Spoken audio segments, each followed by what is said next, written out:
The summer of 1878 arrived in Colorado the way most bad things did, quietly, without warning, and with the kind of heat that made people do things they'd spend the rest of their lives regretting. Red Hollow wasn't much of a town. It sat in a shallow valley between two ridgelines, like something the mountains had coughed up and forgotten about. There was a general store, a livery, a saloon that doubled as a courthouse when the occasion demanded, and maybe 60 structures total if you counted the outhouses generously. The kind of place where everybody knew what you'd had for breakfast and what you'd argued about with your wife the night before, and where news traveled faster than horses because people had nothing better to do than talk. Elira Boone had grown up 6 miles east of town on a cattle ranch that had seen better decades. She knew Red Hollow the way you know a place you've never quite belonged to. Its rhythms, its moods, its particular brand of smallness. She knew which merchant watered down his whiskey.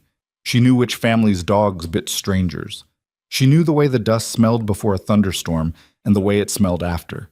And she knew, with the particular clarity of someone who has spent 18 years watching adults make bad decisions, that her father was a man who loved her and couldn't stop destroying everything he touched. Franklin Boone had many qualities. He was generous to a fault, funny in the way that men who've known real hardship sometimes are, darkly, with a kind of sideways wit that made you laugh before you realized what he was really saying. He could rope a steer faster than anyone in the county, and he could fix a wagon axle by feel alone in the dark. He was the kind of father who taught his daughter to shoot, to ride, to read the weather in the color of the sky, to never apologize for taking up space in a room. He was also a gambling man, and that particular quality had, over the course of several years and one catastrophic winter, eaten everything else alive. Elira found out about the debt the way she found out about most of her father's disasters. Too late, by accident, and in the worst possible way. She'd come into the kitchen before dawn on a Wednesday, intending to start the stove and get water boiling before the morning chores. Her father was already at the table. That alone was unusual. Franklin Boone slept like a stone and rose reluctantly, cursing mornings as a matter of principle. But there he sat in the gray pre-light, hands wrapped around a cold cup of coffee, staring at the table like it had said something unforgivable to him. "Papa," she'd said, "you're up early." He didn't answer right away. That was when she noticed his hands were shaking. "Sit down, Elira. I've got to start the—" "Sit down." She sat. He told her. He told her about the card games in Silas Crow's back room over the winter, the kind of games where the stakes kept climbing because Crow had a way of making a man feel like the next hand was the one that would fix everything. He told her about the notes he'd signed, the amounts, the interest that had compounded over months into a number that made her stomach drop. He told her about the conversation he'd had 3 days ago in Red Hollow, in the back of the saloon, with Silas Crow himself. He told her what Crow had offered instead of repayment. Elira sat very still through all of it. She had her mother's habit of going quiet when she was angry. Her mother had been a woman who could level a man with 7 words and a level stare, and Elira had inherited that capacity fully. She sat across from her father in the gray kitchen light, and she listened to him explain how he'd agreed in principle to a marriage arrangement, and she waited until he'd finished before she said anything at all. "You agreed," she said. "Not a question. It clears the debt, all of it. And Crow's offering to let me stay on the land, work it, keep—" "You agreed." Franklin Boone looked at his daughter. His eyes were red, and there was something broken in his face that she'd never seen there before, not even when her mother died. And some part of her recognized that this was a man who knew exactly what he'd done and couldn't undo it. "He's powerful, Elira. He owns half the county. If I can't pay, he'll take the land, take everything." "He can take it," she said. Her voice was very flat. "He can take every stick and stone of it. I don't care. You don't understand what men like that do when—" "I understand what men like that are." She stood up. "And I understand what you just told him he could have." She left the kitchen. She heard her father say her name twice, but she didn't stop, because if she stopped, she was going to say something that couldn't be unsaid. And some part of her was still trying to hold on to the version of him she'd needed him to be. That had been 4 days ago. There were men in the West who wore their power quietly, like a coat they'd had so long they forgot they were wearing it. Silas Crow was not one of those men. He was 51 years old, built like something that had been meant to be larger and had been compressed by circumstance into a hard, dense shape. Not fat. He'd never been fat. but solid in a way that suggested an interior architecture of pure will and appetite. His hair had gone silver at the temples, and he kept it slicked back with something that smelled of cedar. He dressed well for Red Hollow, in dark suits that would have been appropriate in Denver, and he had the habit of wearing a pocket watch he checked constantly, as if time were something he was personally supervising. He owned the Crow Mining Concern, which had operations in 3 different mountain ranges and employed directly or indirectly a significant portion of the county. He owned debts from half the ranchers in the valley. He'd been married twice. His first wife had died of fever. That's what people said. And his second had left in the night and never come back. And people said different things about what had caused that, and none of the things they said were comfortable. He was not cruel in an obvious way. He didn't shout or strike. He was the kind of man whose cruelty wore the face of reasonableness, of practicality, of what did you expect. When he decided he wanted something, he went about obtaining it with the patient, methodical focus of a man who had learned that most obstacles dissolved if you applied the right pressure in the right places and waited long enough. He'd decided he wanted Elira Boone sometime around February, when he'd first seen her in the general store. He wasn't a man who examined his own desires too carefully. He wanted her, and she was obtainable through her father's debt, and that was the shape of the situation, as far as he was concerned. He sent word on a Thursday morning that the arrangement would be formalized on Saturday. He did not ask if Saturday was convenient. The street was full of dust and people, and the particular uncomfortable energy of a crowd that has gathered to witness something and isn't quite sure how to feel about it. It was 11 in the morning. The sun was already hammering the earth in that relentless July way that made the shadows look hard-edged and the air above the road shimmer slightly. People had come in from the surrounding ranches and farms for the weekly trading. The general store was busy, the livery full, the saloon already earning, and word had gotten around, the way it always did in Red Hollow, that something was happening. Elira had come to town in the wagon with her father. She'd said nothing for the 6-mile ride. Franklin Boone had talked at first, a low, apologetic murmur about circumstances and necessity and what he hoped for her future, and she'd watched the road and said nothing. And eventually he'd fallen silent too, and they'd made the rest of the trip in a quiet that had weight to it. She was wearing her mother's dress. It was blue cotton with small white flowers, and it had been packed away in a cedar chest for 7 years. She'd taken it out that morning and put it on with a kind of deliberate intention she couldn't entirely explain to herself. Not submission, not ceremony, but something more like witness. Her mother had been a woman who chose her own terms. Wearing this dress felt like reaching back for something. She'd braided her hair. Her hair was dark brown, almost black, and thick, and it ran to the middle of her back, and she'd braided it tight in a single plait because loose hair in the wind had always annoyed her practically. She'd worn her boots, the good ones with the worn-down left heel she kept meaning to get fixed. She'd looked at herself in the small mirror above the wash basin and she'd thought, this is not how this ends. She didn't know yet exactly how she meant that, but she felt it. Crow's man, a barrel-chested fellow named Holt, who worked as a kind of general enforcer and intermediary, met them at the edge of town. He had 2 other men with him, which Elira noted without expression. 3 men to escort one 18-year-old girl and her father to a business transaction. Either Crow was thorough by habit or he'd anticipated resistance. Probably both. "Miss Boone," Holt said, with the approximate shape of courtesy. "Mr. Holt," she said. They walked her toward the saloon, which was serving today as a venue for the formalization of the arrangement, because Crow owned that too. And the crowd on the street shifted and parted and watched. She could feel the watching. She'd grown up in this town and she knew these people, and she could feel the specific texture of their discomfort. They didn't want this, most of them, or at least they weren't comfortable with it, but they were also afraid of Crow's influence and afraid of getting involved in something that wasn't their business. And so they stood on their porches and in their doorways and at the edges of the road, and they watched. The walk from the wagon to the saloon was maybe 200 yards. It felt considerably longer. She walked with her spine straight and her chin level. She would not give this town the satisfaction of seeing her shrink. She would not give Crow the image of a girl being broken. Whatever happened next, she walked toward it as herself. Holt had her arm on the left. One of the other men was on her right. Her father walked behind, which she thought said something about him that she didn't have the emotional space to examine right now. They were perhaps 30 yards from the saloon when someone said, "That's far enough." His name she would learn later. In that moment, he was simply a shape, a man standing in the middle of the road about 20 feet ahead, which was close enough to be impossible to ignore, and far enough to suggest he wasn't in a hurry, which was in itself a kind of statement. He was somewhere in his late 20s, not a large man, not Holt size, but there was something about the way he stood that was very still, very deliberate, that made the space around him feel like it belonged to him. He wore trail clothes, worn and practical, and a flat-brimmed hat with the sweat stains of genuine use. He had a rifle in his right hand, not aimed yet, just held low and easy in the way that men who are comfortable with weapons carry them, which was, paradoxically, the most dangerous way. The street had gone very quiet.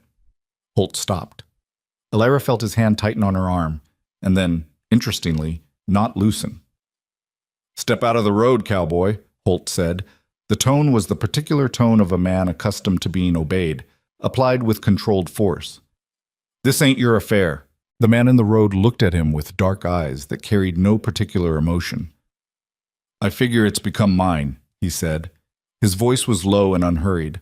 Slight southwestern accent, Texas or New Mexico, Elira thought, with the part of her brain that was still functioning analytically.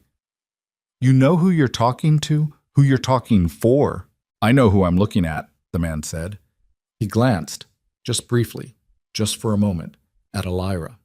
Not with pity, not with the particular hero gazing upon the rescued expression she might have braced against, just with a kind of direct acknowledgement, as if confirming she was there. Then his eyes went back to Holt. "Last time I'll say it. Step aside." "And if we don't?" The man tilted his head very slightly. "Then this morning gets a lot more interesting than you planned for." The two men flanking Elira were moving their hands. She felt it, felt the shift in weight, the telegraph of intention. She had a moment, a very short, very clear moment, where she understood that this could go immediately and badly wrong, and she also understood that standing here doing nothing was not going to produce a better outcome. She'd been raised on a ranch. She'd been bucked off horses, and she'd helped pull calves, and she'd carried fence posts in mud up to her knees, and she'd shot rattlesnakes off the porch rail from 20 yards. She was not, despite her circumstances, a passive person by nature. Holt's grip had shifted when he'd stopped. His attention was on the man in the road. His hand on her arm was still firm, but his focus was elsewhere.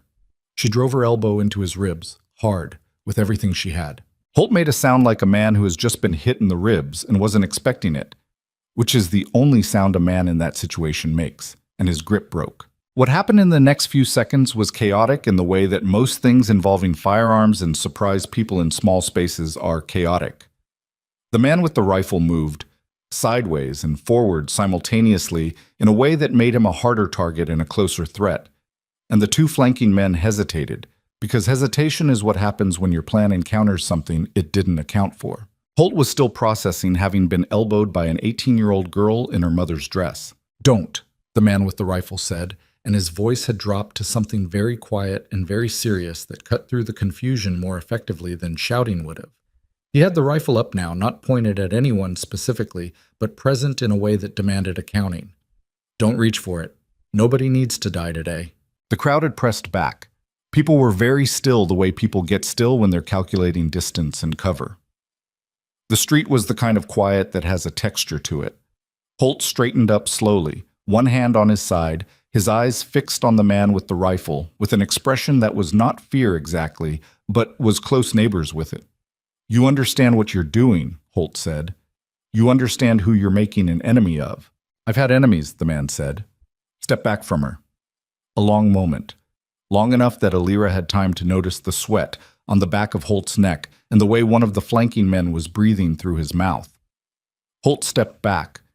The man looked at Elira. "You got a horse?" She almost wanted to laugh, which was not an appropriate response to the situation, but was perhaps an honest one. "No. Mine's hitched in front of the livery." He didn't move his eyes from Holt and the other men. "You can ride?" "Since I was 4. "Then walk to the livery. Don't run. There's a bay mare. She's patient. Take her." "What are you going to do?" "Stand here," he said simply, "until you're gone." She stood still for approximately 3 seconds, which doesn't sound like a long time, but is, in that kind of moment, considerable. She looked at Holt and the two men. She looked at the man with the rifle. She looked at the crowd on the edge of the street, all those familiar faces full of that complicated blend of sympathy and helplessness and relief that it wasn't them standing in the road. She looked at her father. Franklin Boone was standing at the back of the group where Holt and his men had stopped, and he was watching her with an expression she'd never seen on his face before. It wasn't anger. It wasn't protest. It was something that might have been a very tired, very complicated kind of love, mixed with what she could only describe as someone acknowledging, finally and fully, that the thing they'd done was wrong. He didn't call out to her. He didn't argue. He just looked at her, and she looked at him, and something passed between them that she couldn't name yet and would spend a long time thinking about later. She turned and walked toward the livery. She didn't run. She'd been told not to, and she also didn't want to. Running was conceding something, and she was done conceding things today. She walked with her spine straight and her chin level, her boots raising small puffs of dust, the crowd parting ahead of her. Someone, a woman whose name she knew, whose children she'd helped with reading lessons the winter before, reached out and briefly touched her arm as she passed. Not gripping, just contact. She didn't stop, but she acknowledged it with a slight tilt of her head. The livery was cool and smelled of horse and hay and the comfortable animal warmth she'd grown up around. A bay mare stood in the first stall outside the door, hitched to a post, strong-looking, with a white blaze and calm eyes, saddled already. Elira checked the cinch from habit, found it properly tight. She put her foot in the stirrup and swung up, and the mare shifted under her weight and then settled. She rode out of the livery and turned back toward the street. The man with the rifle had not moved from his position in the road. Holt and his men had also not moved, though the energy had changed, become watchful rather than threatening, the way things get when an immediate confrontation has been paused but not resolved. Several of Crow's other men had materialized at the edges of the street, drawn by noise and instinct. Half a dozen of them, at least, armed. Elira rode up beside the man and stopped the mare. He glanced up at her. Something crossed his face. Not surprise exactly, but an adjustment of expectation. He'd told her to go and she hadn't gone, and he was recalibrating. "You were supposed to ride out," he said. "I don't take orders from you," she said with perfect pleasantness. "Where's your horse?" A brief pause. The corner of his mouth moved. It wasn't quite a smile, but it was related to one. "Brown gelding. Other side of the street, in front of Garland's store." "Then let's go get him. Miss, I'm not leaving this street alone while 6 men are between me and the road south, and I don't think you are either." He looked at Holt. He looked at the men positioned around the street. He did the calculation, visible in his face, quick and practical, not panicked. "Stay even with me," he said. "Don't gallop until I say." "All right."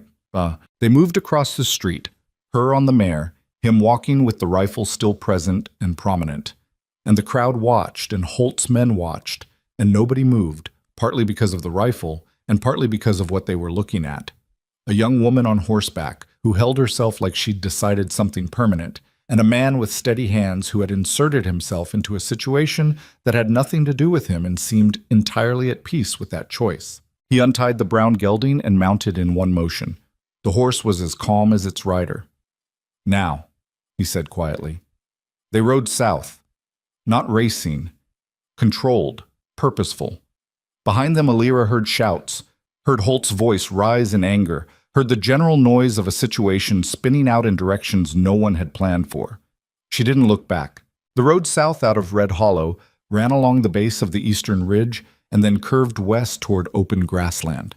She'd ridden it 100 times. She knew the bend 2 miles out where the ridge dropped away and opened into a broad valley. Knew it the way you know the places that feel like breathing room. They didn't speak for the first mile. The horses moved easily, still contained, still listening to their riders. The town fell behind. The ridge was a wall of dark ponderosa on their left, and the grassland opened on their right, and the sky was that particular deep Colorado blue that looked painted. Finally the man said, "You all right?" "Yes." A pause. "My name is Elira Boone." "I know," he said. "People talk. What's your name?" "Ronan Vale." She turned the name over briefly. "You're not from Red Hollow?" "No." "Where are you from?" "Originally, New Mexico territory." He looked ahead at the road. I've been at Blackwood Ranch the past 8 months, working. She knew Blackwood Ranch. It was 12 miles northwest of town, owned by the Alderman family, a cattle operation of respectable size and good reputation. Henry Alderman was known as a straight dealer who paid fair wages and didn't ask questions about a man's past. His wife, Clara, was the kind of woman who could simultaneously manage a household, a difficult personality, and an entire afternoon of unexpected guests without losing either composure or hospitality.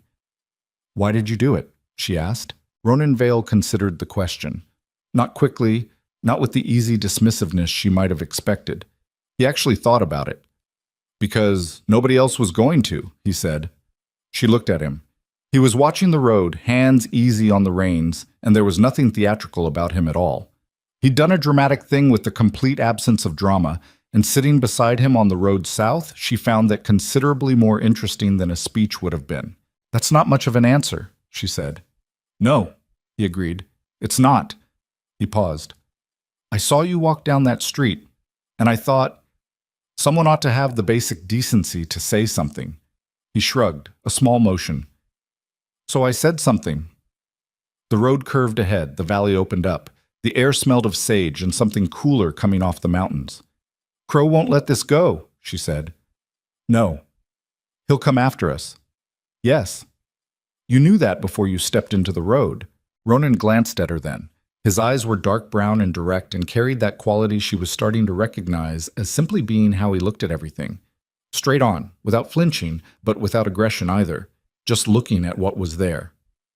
"I did," he said. She faced forward again. The mare moved underneath her in a comfortable 4-beat walk. Somewhere back in Red Hollow, she knew Silas Crow was being told what had happened, and the particular machinery of an angry, powerful man's response was beginning to turn. She thought about her father's face when she'd looked at him, the exhausted, complicated love, the acknowledgement. She thought about her mother's dress, which she was still wearing, blue cotton with small white flowers, probably getting dust on the hem right now from the road. She thought about the woman who'd touched her arm as she passed. "Where are we going?" she asked. "Blackwood Ranch for now," Ronan said. "The Aldermans will take us in. It's not a permanent solution, but it's a safe one while we think." "And after that?" He didn't answer immediately, which she appreciated. She had a deep distrust of people who answered difficult questions without pausing to think. "I don't know yet," he said finally, "but I'd rather figure it out with both of us breathing than have it planned and buried." That was, Alara thought, a reasonable position. They reached Blackwood Ranch in the early afternoon, having cut across open country to avoid the main road and whatever Crow might have sent after them. Ronan knew the terrain in the way working ranch hands know the land they've spent months riding, not from maps, but from presence, from the accumulated knowledge of having moved through it in all kinds of weather and light. He'd ridden quietly for most of the journey, answering her questions when she asked them and not manufacturing conversation when she didn't. She found this restful in a way she hadn't expected. She'd been keyed up for hours, since before dawn, since the kitchen and her father's confession, and the act of simply moving through landscape with a companion who didn't need her to perform anything was a kind of relief she hadn't anticipated. The ranch was a working operation, sprawling and practical, with a main house, several outbuildings, a large barn, and a crew of 7 or 8 hands. It had the functional look of a place where everything was used and nothing was ornamental. The fences were well maintained. The animals were in good condition. These things told her something about the people who ran it. Henry Alderman met them in the yard. He was a broad, weathered man in his mid-50s with a gray beard and the particular permanent squint of someone who'd spent decades in high-altitude sunlight. He looked at Ronan and then at Alara and then at the dust on their horses and the general situation of their arrival, and he put his hands on his hips. "Ronan," he said. "Henry," Ronan said. "I've got a situation." "I can see that." "This is Alara Boone, Franklin Boone's daughter, from the Boone spread east of town." Henry Alderman looked at her with those squinted eyes, and she had the feeling of being assessed with considerable competence. Not unkindly, just thoroughly. "I know the name," he said, "and I've heard some things about the Boone family's recent circumstances." He looked back at Ronan. "And I'd guess what happened this morning is what I'd call an irreversible set of choices." "That'd be accurate," Ronan said. Henry was quiet for a moment, then he nodded. Clara, he called toward the house. Clara Alderman appeared in the doorway, a woman of about 50 with a practical face, gray-streaked hair, and an expression of ready competence.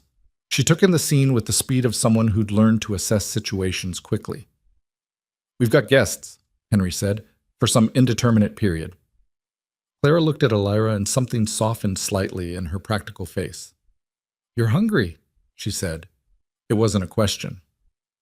I'm all right, Elira said. You haven't eaten since this morning if you've been riding since Red Hollow. Come inside. She held the door open with the manner of someone who doesn't repeat invitations. Both of you. The kitchen was large and clean and smelled of cornbread and coffee, which was, in that moment, one of the better smells Elira had encountered. She sat at the table and Clara put food in front of her without ceremony or excessive sympathy, which Elira appreciated enormously. Excessive sympathy required response. Good food simply required eating. Ronan sat across from her. He'd removed his hat and set it on the chair beside him, and she saw his face more clearly in the indoor light, tired around the eyes, but not troubled. He ate with the focused efficiency of someone who'd learned to eat when food was available because it wasn't always available. Henry came in after seeing to the horses and sat at the head of the table with a cup of coffee he didn't drink so much as hold. Crow's gonna send men, Ronan said. Of course he is, Henry said. He's got legal claim on the debt. Whether he's got legal claim on anything else is another matter, but he'll argue it all together. The sheriff in Red Hollow isn't going to be much help, Henry said. Crow's got him in one pocket or another. He looked at Elira. Your father signed papers? Yes, she said. What did those papers say, do you know? Debt settlement. That's what my father called it. He didn't show me the papers directly. She paused. He may not have read them carefully. Men in debt rarely do, Clara said from the counter, without particular judgment, just the observation of a woman who'd seen it before. Whatever Crow thinks he has in writing, Ronan said, it doesn't matter. She's not property. No paper makes her property. No, Henry said, but it gives him a legal hook to pursue, and with the right judge, which Crow can find, it becomes complicated. He looked at the table for a moment. You can stay here as long as you need. I want to be clear about that. But staying here isn't a long-term answer. Crow's got the reach to make things difficult for this ranch, too, if he decides to. I know, Ronan said. Elira looked at Henry Alderman. I'm not asking you to fight my battles, she said. I don't want to bring this on your family. You didn't bring it, Henry said. It arrived when Crow decided he could arrange a person's future, like a land deed. He had a directness she recognized and respected. But I'm a practical man, and I'll tell you plainly, we can offer you safety now and time to make a plan. We can't offer you permanent shelter from a man with Crow's resources and Crow's grudge. So the question is, what's the plan? Elira looked at Ronan. He was looking at her with the same direct quality he'd had since the road, waiting, she realized, for her to speak, not filling the space, letting her take it. I don't intend to go back, she said, and I don't intend to spend the rest of my life hiding. She paused, thinking it through as she said it. There's a settlement, Harlan's Creek, about 40 miles north and east in the next county. My mother's sister lives there. She's been there 15 years, married to a man named Cutter who runs a freighting operation. It's outside Crow's direct reach. She looked at Henry. Is that right? He doesn't have holdings up that way. Henry nodded slowly. His mining operations are all south and west. Harlan's Creek is out of his usual territory. He considered. It's not a simple 40 miles, though. The country between here and there. I know the country, Ronan said. He'd been listening carefully. I've ridden that route. There's a section through the canyon country that's hard going. 2 days minimum if we move carefully. 3 if we don't want to lose horses. Henry looked at him. You'd take her. Yes. Crow's men will track you. Yes. It's a bad piece of road in good conditions. It's a road, Ronan said simply. I've ridden worse. A silence settled over the kitchen. The fire in the stove ticked.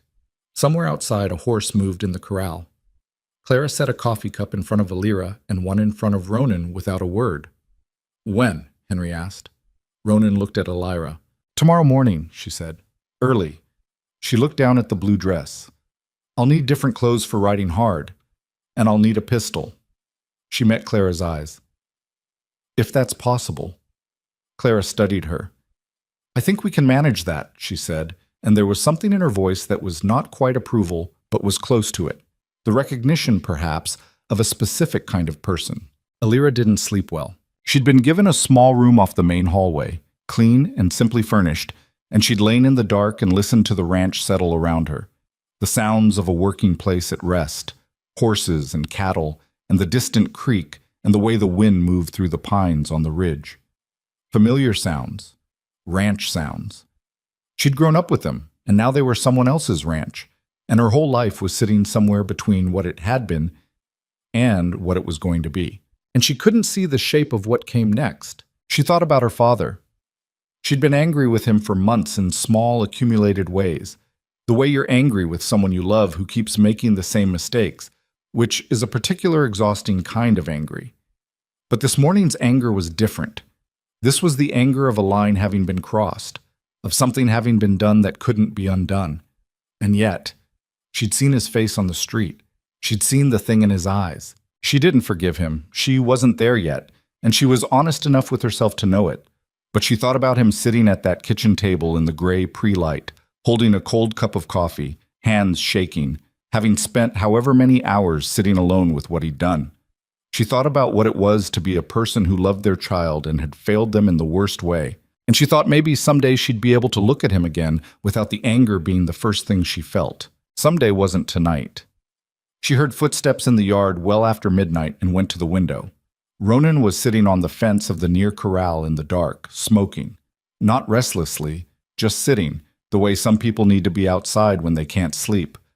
The horses moved around him without concern. She watched him for a moment. A stranger who'd walked into the middle of her disaster and offered himself as a shield without, as far as she could tell, any expectation of return. She didn't know what to do with that. Her experience of men was largely shaped by her father, who loved her and failed her, and Crow's type, who calculated everything. Ronan Vale didn't fit either template. He wasn't comfortable, she could see that, even from a window in the dark. There was something careful about how he held himself, like a man who'd learned to keep his feelings in specific containers and was good at it, but not always entirely at peace with it. But he was also undeniably present, fully there, not performing anything. She went back to bed. She still didn't sleep well, but she was, after a while, less troubled. They had a direction. They had a plan, however rough. She had clean clothes for the morning. Clara had found her trail pants and a good shirt and a jacket, and she had the pistol she'd asked for, a .36 Navy that had been Clara's and was well maintained. She knew how to use it. She was 18 years old, and her life had been turned inside out in a single week, and she was about to ride 40 difficult miles into uncertain territory with a man she'd known for approximately 6 hours. She was also, she realized in the dark, surprised but certain, not afraid. Angry, yes. Uncertain, yes. Not afraid. That felt important. That felt like something she needed to hold on to. She was up before the sun. So was Clara, who pressed food and coffee on both of them with quiet efficiency.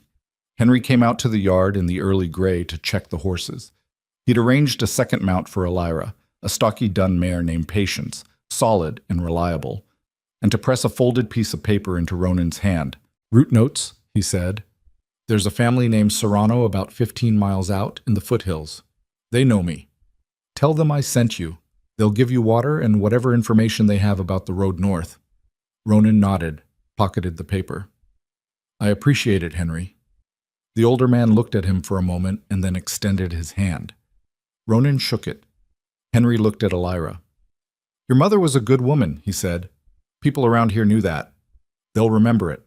She looked at him. "You knew her?" "She helped Clara through a hard winter years back, when we'd lost a child." He said it simply, without weight.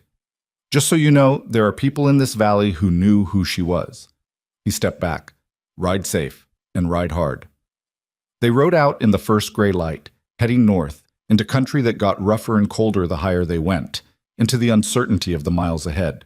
Behind them, Red Hollow was waking up, and somewhere in that waking town, in a back room that smelled of cedar and something darker, Silas Crow was listening to Holt's report, and his jaw was set, and his pocket watch was in his hand, and he was telling the men in that room what was going to happen next. The morning was quiet. The mountains were turning gold at their peaks with the first light. Alira rode north and didn't look back. The north road out of Blackwood Ranch was good for exactly 3 miles before it became a suggestion. After that, it was a worn track through tall grass that the horses had to feel out with their feet. And after that, it was open country, rocky, rolling, crossed by dry creek beds that had water in them come spring and nothing but cracked mud in July. Ronan set a pace that was sustainable rather than fast, which Alira understood was the correct choice, and which cost her something anyway, that first hour, because every mile between her and Red Hollow felt like it needed to be wider. She didn't say that. She matched his pace and kept her eyes on the terrain ahead and let the distance grow at its own rate. The morning stayed cool longer than she expected, the shadow of the eastern ridge holding against the sun until well past 8, and they rode in that blue-gray light without speaking much.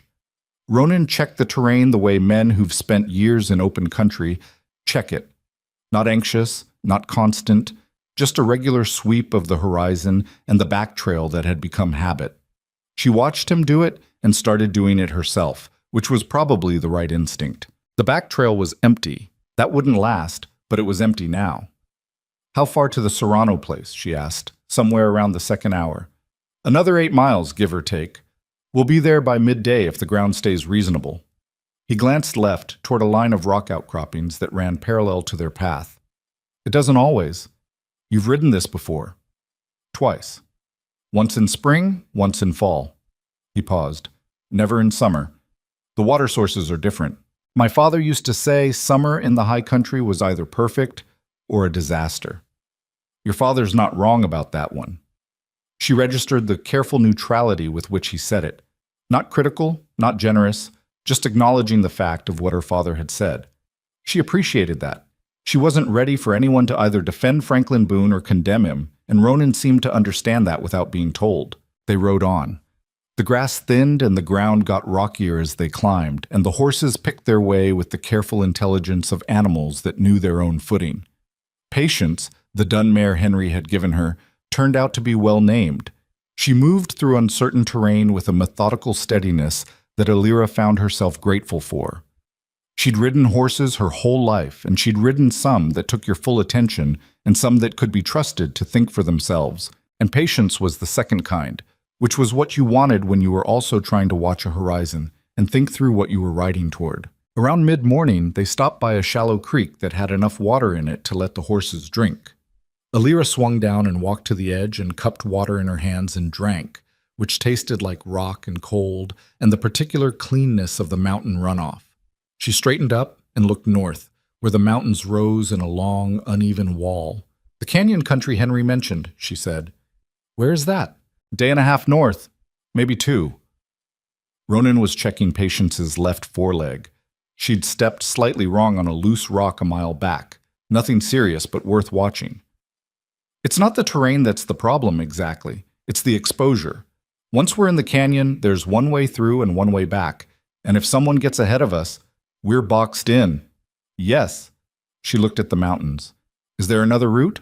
"There's a way that goes around the east side, adds nearly a full day. Terrain's harder, but more open." He stood, wiped his hands on his pants. "If we have time, it's the safer choice. If we don't have time, the canyon's faster." "The canyon's faster," he confirmed. She thought about Holt's face on the street, the way his hand had tightened on her arm, the way Crow's men had materialized at the edges of the crowd like they'd been waiting, like it was arranged. Crow was organized, she knew. He hadn't built what he'd built by being reactive. He thought ahead. "He'll anticipate the canyon," she said. Ronan looked at her. "Probably. So we go around." "It means an extra day on the road." "An extra day on the road is better than what happens if men get ahead of us into that canyon," she said. She felt the logic of it settle, clear and cold, like the water. "We go around." He nodded. Not like she'd convinced him of something he didn't already believe, but like she'd confirmed a decision that needed 2 people to make. They remounted and rode on. The Serrano homestead appeared in the early afternoon, tucked into a fold of the foothills, where 2 small ridges came together and made something close to a sheltered pocket. It was modest, a main house, a barn that had been repaired several times, a kitchen garden that was doing reasonably well despite the summer heat. a handful of chickens conducting their ongoing argument with existence in the yard. Functional. Inhabited by people who worked hard and had made the land give them what it had to offer. A man came out of the barn as they rode in. He was perhaps 40, lean, with dark eyes, and the kind of face that had weathered into its permanent expression, which was watchful but not hostile. He had a rifle in the crook of his arm, which he didn't raise but didn't put down either. "Tomas Serrano?" Ronan said. "Who's asking?" "Ronan Vale from Blackwood Ranch. Henry Alderman sent us." The name worked like a key in a lock. Tomas Serrano's posture changed, not relaxed exactly, but open. "Henry's man," he said. "I've heard of you." He looked at Elira with the same watchful assessment. "And her?" "Elira Boone. She's traveling north to family in Harlan's Creek." Thomas looked at them both for a long moment, then glanced past them at the back trail with the reflexive attention of a man who understood what it meant when travelers arrived from Red Hollow in a hurry and with that particular look about them. "Crow's people?" he said. "Likely," Ronan said. "Not yet visible, but we didn't wait around to see." Thomas made a sound that was not quite a laugh. "Come in," he said. "I'll get Maria." Maria Serrano was a compact, quick-moving woman who took in the situation in approximately the time it took Elira to dismount and ask if there was somewhere she could wash her hands. Within 20 minutes, there was food on the table, water for the horses, and Tomas had sent his oldest boy, who was maybe 14, up the East Ridge with a glass to watch the southern approach.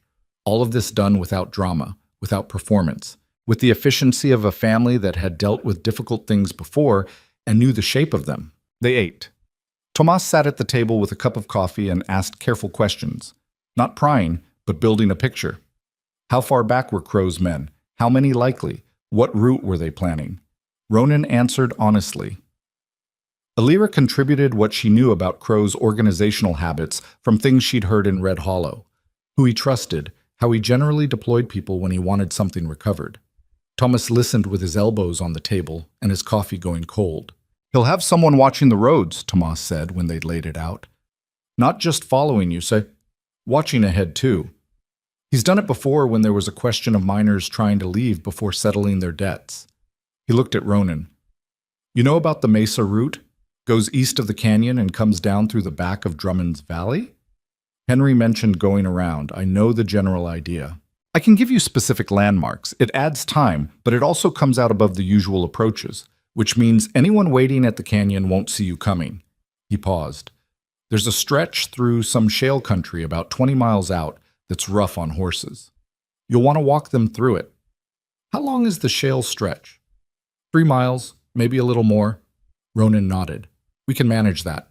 Elira was watching Tomas Serrano during this exchange, and she was thinking about what it meant that he was giving them this information, this level of specific and useful help, to people he'd met 2 hours ago on the word of a man he trusted. She thought about Henry Alderman saying stay as long as you need, about Clara finding her clothes and the pistol, about the woman in Red Hollow who'd touched her arm as she passed. "Why are you helping us?" she asked Tomas directly. He looked at her. He had the kind of eyes that didn't pretend things. "Crow's men came through here 6 months ago," he said, "looking for a miner who'd walked off one of his operations rather than keep working conditions that were killing people. They were not polite about the asking." He set down his cup. "I told them I hadn't seen the man, which was true, and they were unpleasant about it anyway." He held her gaze. "Any friend of Henry Alderman's is someone I'll help. And anyone running from Silas Crow is someone whose situation I understand personally." She nodded. She didn't say anything because it didn't need anything said. The boy came down from the ridge an hour later. 3 riders, he said, about 8 miles south and moving at a tracking pace. Not racing, not leisurely. The deliberate controlled movement of men following a trail. Thomas thanked him with the quietness of a father who'd trained his children to be calm in difficult situations. "You should go," he said. "Not running, just don't wait." They left within the half hour. Tomas gave Ronan a hand-sketched map of the Mesa route on a piece of brown paper, specific enough to be useful and detailed enough to show that he'd traveled it himself. Maria pressed food into their saddlebags without being asked. The boy stood at the barn door and watched them go with the serious face of someone young enough to think this was adventure, and old enough to know it wasn't only that. The afternoon unfolded hard. The mesa route took them up a long incline through scrub oak and scattered pine, where the ground was dry and loose and the horses worked for their footing. The air thinned as they climbed, not dangerously, but perceptibly, and the heat of the valley fell away and was replaced by something cooler that tasted of altitude and rock. Neither of them talked much. There was a quality to hard terrain that demanded a certain amount of attention, and they both gave it. Watching their horses and watching the ground and watching the sky, which was building something in the west, a slow accumulation of cloud that might mean weather by evening. "Storm coming," Elira said at one point. "Tomorrow probably," Ronan said. "Maybe tonight if it moves faster than it looks like." "Does that help us or hurt us?" He thought about it. "Both," he said. "Covers our tracks. Also makes the high ground treacherous." "We can't stay high overnight then." "No, we'll need to find lower ground before dark." They did. There was a spot Tomas's map marked as a good shelter, the remains of an old line camp, mostly collapsed, but with enough standing structure to break wind and enough flat ground nearby for the horses. They reached it as the light was going gold, and the clouds in the west had darkened and begun moving faster. The structure was as described, more ruins than shelter, but functional in the way that rough things can be functional.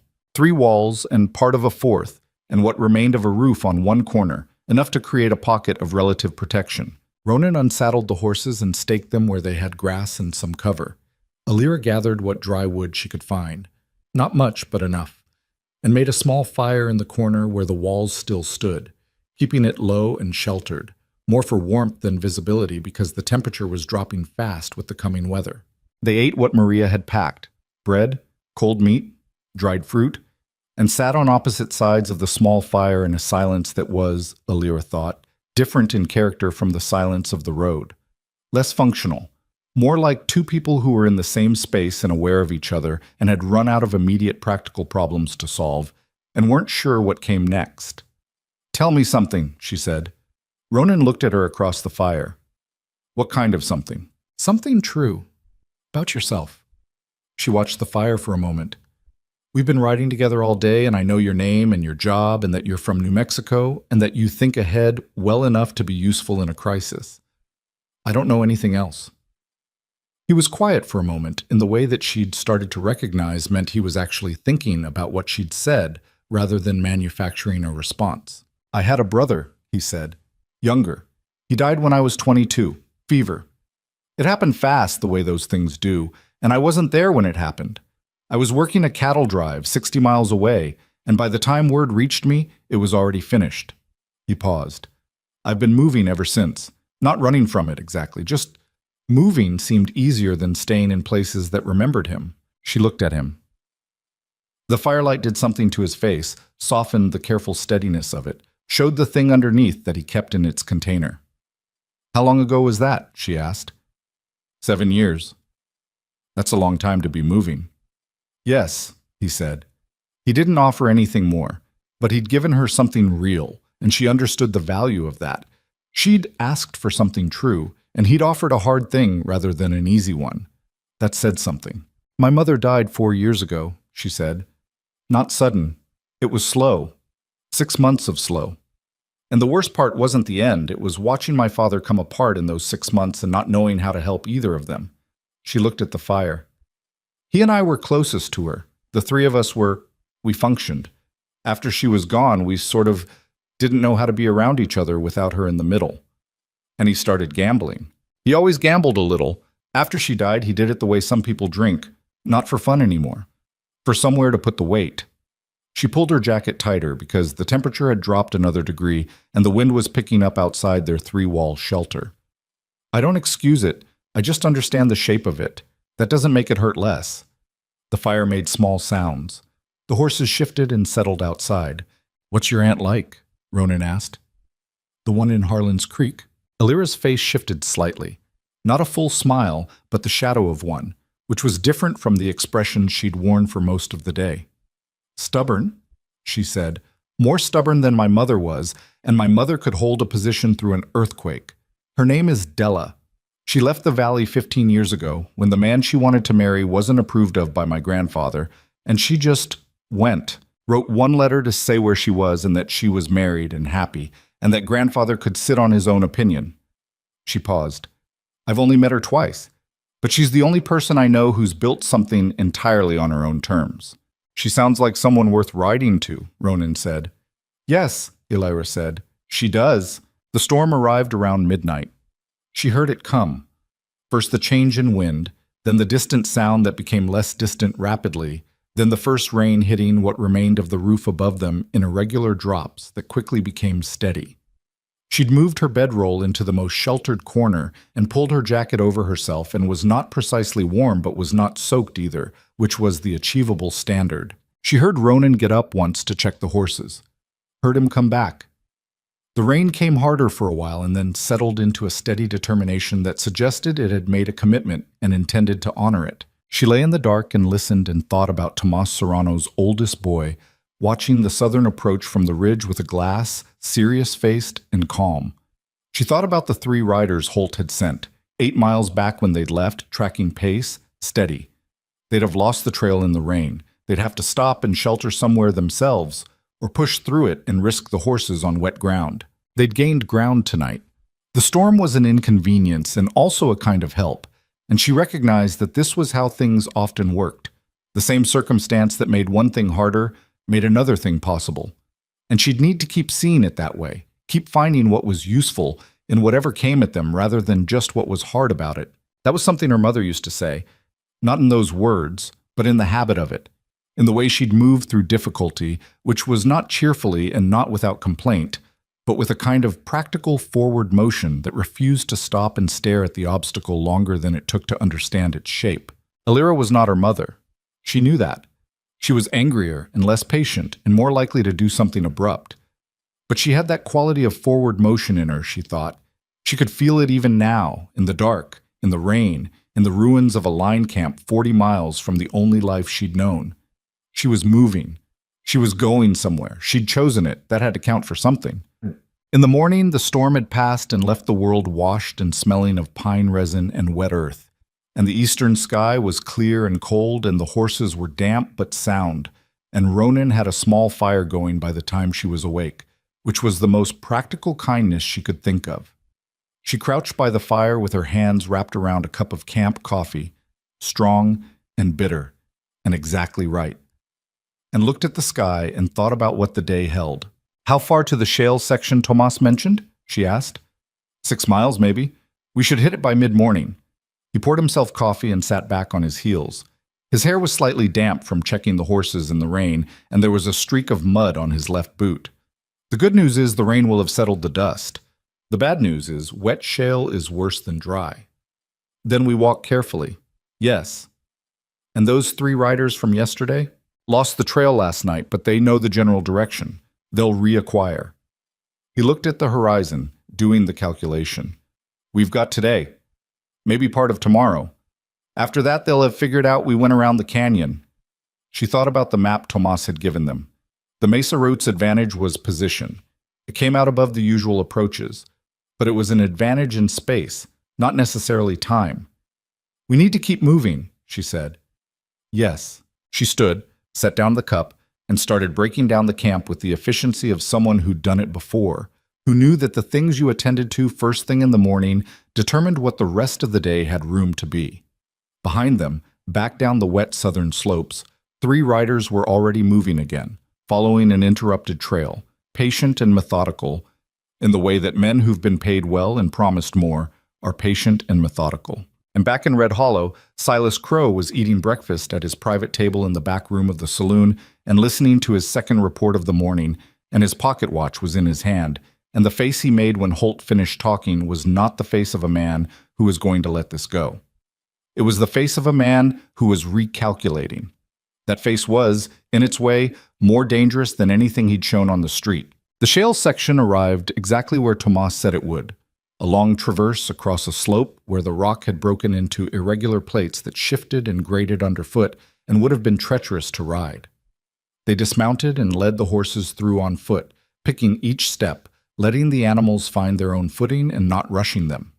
Elira's boots slipped twice, both times caught. The horses picked through with the instinctive sureness that horses have on bad ground when you give them the time they need. It took the better part of 2 hours.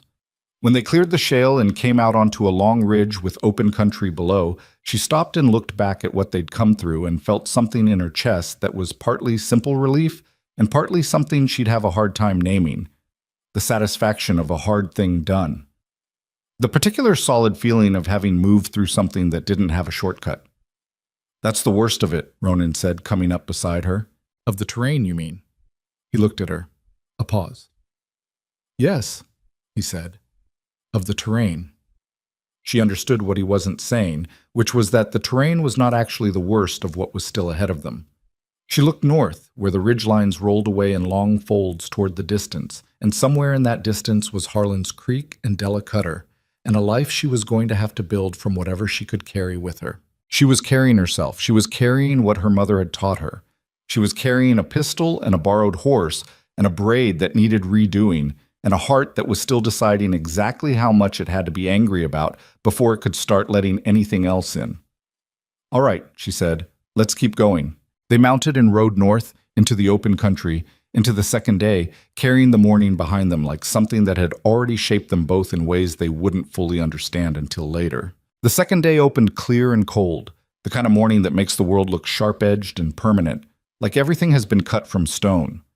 They were moving by first light, following the ridge north before dropping into the long valley that Tomas's map called Drummond's, where the grass grew knee-high on the horses, and the creek ran wide and shallow, and the mountains stood back from the land like they were giving it room to breathe. It was beautiful country. Alira noted that fact the way you note a thing that deserves acknowledgement even when you're in no position to enjoy it. The way you might notice a good meal you're eating too fast because you have somewhere to be. They watered the horses at the creek and pushed on.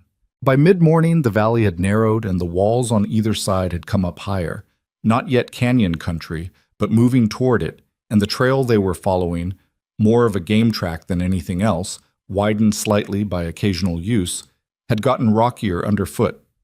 Patience picked through it without complaint. The brown gelding Ronan rode, whose name she'd learned was called Dust, which she thought was either very poetic or very practical depending on how you looked at it, moved with the same steady reliability he'd shown since Red Hollow. She'd been watching the back trail with increasing frequency, not because she'd seen anything, because she hadn't, and the absence of visible pursuit had started to feel less like safety and more like a held breath. "You keep looking south," Ronan said. "I keep thinking we should have seen something by now," she said. "Either them behind us or sign that they've given up. Nothing feels wrong." "Nothing feels wrong" isn't the same as nothing being wrong. That's exactly what I mean. He looked back himself. The valley behind them was empty and golden and perfectly calm. He turned forward again and his jaw worked slightly, a small motion she'd started to read as him thinking through something he didn't like the shape of. "Tomas said Crow anticipated routes," she said, "that he'd have people watching ahead, not just following. I've been thinking about that. And the Mesa route gets us above the standard approaches. That's good. But it assumes Crow is thinking about the canyon specifically. If he's thinking bigger than that," he paused. "If he's thinking about Harlan's Creek itself, about where you're going rather than how you're getting there." The cold of it hit her before the words finished. She'd been thinking about this as a chase, people behind her, trying to close the distance. She hadn't fully considered the possibility that someone might already be ahead. "He knows about Della," she said. Not a question, more like watching a thing take shape. "Does he?" She thought about it honestly. My father knew. He might have mentioned family. He might have said something when Crow was pressing him about alternatives, about where I might go. He wouldn't have done it to hurt me, but he... She stopped. "He talks when he's nervous. Always has." Ronan was quiet for a moment. "Then we should move like someone's waiting at the other end and not just following from behind." "What does that change?" "How we come into Harlan's Creek. We don't ride in on the main road." He glanced at Thomas's map, which he'd been keeping in his chest pocket. "There's a Cutter name on there. Your aunt's husband. Freighting operation. Freighters have supply routes, back roads, loading areas that aren't on the main approach into town. We find one of those. If we can figure out which ones, it's a guess." Everything we've done since Saturday is a guess, she said. It hasn't killed us yet. The corner of his mouth moved. Fair point. They pushed their pace for the next 2 hours, eating up the valley while the sun climbed and the day warmed and the mountains on either side threw long shadows that slowly shortened and retreated. The country was wild and mostly empty. No ranches out this far, no visible homesteads, nothing that moved except birds, and once a small herd of pronghorn that watched them pass from 300 yards with mild alarm and then resumed grazing. The ambush, when it came, didn't announce itself. That was the thing about ambushes. The successful ones didn't. There was no dramatic presentation, no moment where the world told you to brace.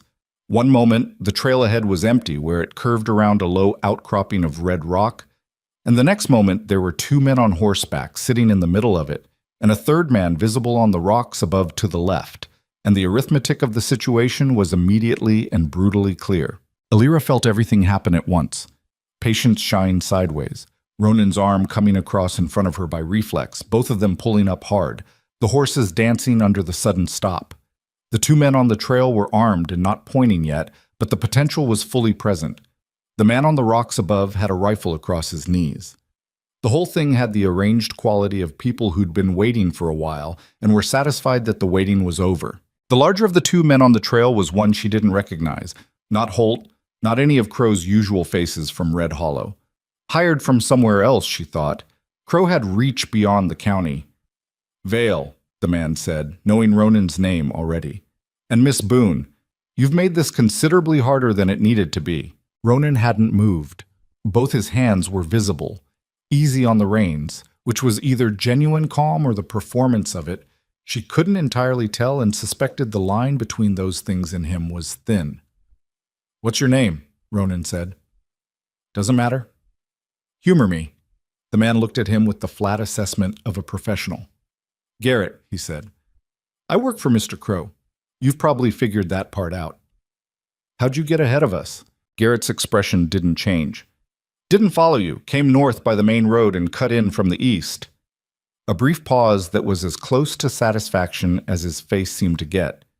Mr. Crow had some ideas about where you were headed, and Mr. Boone confirmed that Miss Boone had family in Harlan's Creek. Alira's jaw tightened. She'd known it. She'd known it and said it out loud to Ronan, and it was still a cold thing to hear confirmed. So, Garrett said, we're going to have a calm conversation about how this goes from here. No one needs to get shot. Miss Boone comes back to Red Hollow. Mr. Vale? He glanced at Ronan with something that was almost neutrality and almost something harder. Mr. Vale makes a different choice about which fights are his business. And if I don't agree with that arrangement, Alira said. Garrett looked at her. He was, she thought, a man who didn't underestimate people, but also didn't particularly care about what they wanted. The job was the job. I don't think you're really in a position.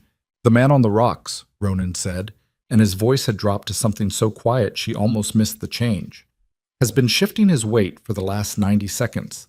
He's been watching me, not her, which means his instructions prioritize keeping me contained, which means he's going to move in the next few seconds whether or not we've finished talking. A beat. A single, suspended beat. Garrett's face changed. Ronan went sideways off dust, in a motion that was not graceful and not clean, but was fast. He hit the ground and came up moving, and the shot from the rocks cracked across the valley walls and kicked up dirt 4 feet from where he'd been sitting on the horse. The horses screamed and bolted sideways. Alira stayed in the saddle by sheer animal instinct, her legs clamping down, one hand finding Patience's mane. What followed was not the organized confrontation of men who have a plan and execute it. It was noise and dust and the specific chaos of horses and gunfire in a confined space. The second man from the trail came at her and she hauled Patience sideways, and the man went past and she got her hand on the pistol, Clara's .36 Navy, which she'd been wearing all day, and which was real and loaded, and which she pulled now without thinking. In the way that you do things your hands have practiced many times before. She didn't shoot him. He'd gone past and was wheeling around, and she had maybe 3 seconds before he completed the turn, and she used those 3 seconds to put Patience into a dead run toward the gap between the rocks to the right, which was narrow and rough, but was the direction nobody was currently standing in. Behind her she heard Ronan's voice. not calling to her, not words, just a short, sharp sound that meant go. And she went. Patience was not a fast horse. She was steady and smart, and those qualities were more useful than speed on the ground they were crossing. Uneven, rock-studded, the kind of terrain where a fast horse gets itself killed and a sensible one survives. Elira gave her her head and held on, and they went through the gap and up a short slope and around a shoulder of rock, and then the immediate sound of pursuit was behind her, and she pulled up, breathing hard, pistol still in her hand. She could hear shooting. Not many shots. 3, 4, a pause, one more. Then nothing. The silence after gunfire has a specific quality. It's not actually silence because your ears are ringing and the landscape is still making its small sounds, but it has the felt quality of silence, the sudden absence of the thing that had been demanding all of your attention. She waited. A minute, 2. The longest 2 minutes she'd experienced in a life that had recently provided strong competition for that title. Then Ronan came around the shoulder of rock on foot, leading dust by the reins. He had a tear in the left shoulder of his jacket that wasn't there before, and his face was set in a way that told her something had happened, but he was intact and functional. She exhaled something that wasn't quite a word. "You're all right," he said. Not a question. He was looking at her, assessing. "Yes. You?" He glanced at his shoulder. "Grazed. It's not deep." He said it the way people say things when they mean it hurts, and I'm not going to make a production of it. The men... Garrett's gone. Took the other man with him. The one on the rocks. He paused. He won't be following anyone. She looked at him steadily. He met her eyes, and there was nothing evasive in his face, just the flat, unembellished fact of what had happened. She didn't ask for more than that. She understood that he'd done what the situation demanded, and that examining it too closely right now served neither of them. "How bad is the shoulder?" "I need to bind it and keep riding." He looked at Dust with a critical eye. The horse was agitated but uninjured, legs clear. "He's fine. You?" She looked at Patience. Her own hands were steadier than she expected. "We're both fine." She looked down at the pistol she was still holding and holstered it with a motion that felt deliberate. Garrett went back to Crow. "Yes." "Which means Crow knows exactly where we are and which direction we're going." "Yes." She thought about that for a moment. The calculation had changed. Garrett getting ahead of them had been the thing they'd feared, and it had happened, and they'd come through it. But the information Garrett now carried back made everything that followed more complicated. Crow knew the destination. He knew they were close. He would move faster now. "We can't go to Della's place directly," she said. "No. Even if we get there first, it puts her in it." She felt that settle, the weight of it. She'd been riding toward her aunt for 2 days, and now the destination itself was a problem. "Crow's men come to Harlan's Creek. They'll go to Cutter's freight operation first. That's where we'd be." "So we need to get to Harlan's Creek and have something arranged before they get there," Ronan said. "Warning the town. Getting enough people aware that Crow's men can't just walk in and take anyone. The sheriff in Harlan's Creek, I don't know him. I don't know if he's straight or if Crow has reached there." "Della would know," Elira said. "She's been there 15 years. She knows who's who." "Then we need to get to Della before Crow's men do, and we need to do it quietly." He looked at the slope above them.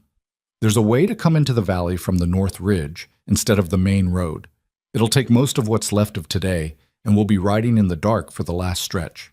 Can you ride on that shoulder?" He gave her a look that was the expression of a man who considers that question slightly beside the point. "Bind it," she said, and then yes. She had a piece of clean cloth in her saddlebag. She'd put it there that morning at the line camp, following the habit of someone raised to be practical about the possibility of injury. She made him take off the jacket and the shirt beneath. The wound was a groove through the muscle of the outer shoulder, ugly and bleeding more than she liked, but Ronan had been right that it wasn't deep. The bone was untouched. She cleaned it with water from her canteen, pressed the cloth against it, bound it firm with strips torn from the hem of her mother's blue dress, which she'd folded in the bottom of the saddlebag because she hadn't been able to leave it behind. He didn't make a sound while she worked. His jaw was set, and his eyes were on the middle distance, and she could feel the deliberate quality of his stillness, the effort of choosing not to react. She tied off the last strip and sat back. "It'll hold for today," she said. It needs proper attention when we get there. It'll get it. I'm not asking, she said. I'm telling you, it needs attention. That's not negotiable. He looked at her. Something passed through his expression that wasn't quite humor and wasn't quite surprise and was somewhere in the territory of a man recalibrating, again, what he'd expected. All right, he said. They rode. The afternoon was long and increasingly hard. The North Ridge approach that Ronan had mentioned was not a trail anyone had bothered to improve. It was the ghost of a path through dense timber that required constant attention and offered nothing in return except the knowledge that it was not the way Crow's men were expecting them. They moved slowly. Ronan rode with his left arm held slightly away from his body, in the way you do when something hurts and you're managing it rather than addressing it. Elira rode close enough to watch him without being obvious about it. He was pale around the edges of his face in a way that had grown more pronounced over the last 2 hours, and she knew from basic experience that a wound that seems manageable in the first hour has a way of making its presence more fully known as the day goes on. She kept her own counsel on this and rode and watched and calculated the miles. They talked in the stretches where the terrain allowed it. Not about the situation, they'd said what needed to be said about that. About other things. She told him about her mother's garden, which had been the best kitchen garden in the valley by general agreement, and how her mother had talked to the plants in a low, continuous murmur while she worked that Elira had always found embarrassing as a child, and now would have given a great deal to hear again. He told her about a horse he'd owned in New Mexico that had been half wild and entirely unreasonable, and the best animal he'd ever ridden, and how it had taken him 6 months to earn any kind of working relationship with the creature, and another 6 months before he'd have called it trust. What happened to it? She asked. Sold it when I came north. The man I sold it to knew horses. I told him about the 6 months. He paused. Told him the horse would decide when it was ready and not before, and to not rush it. Did he listen? I don't know, he said. I hope so.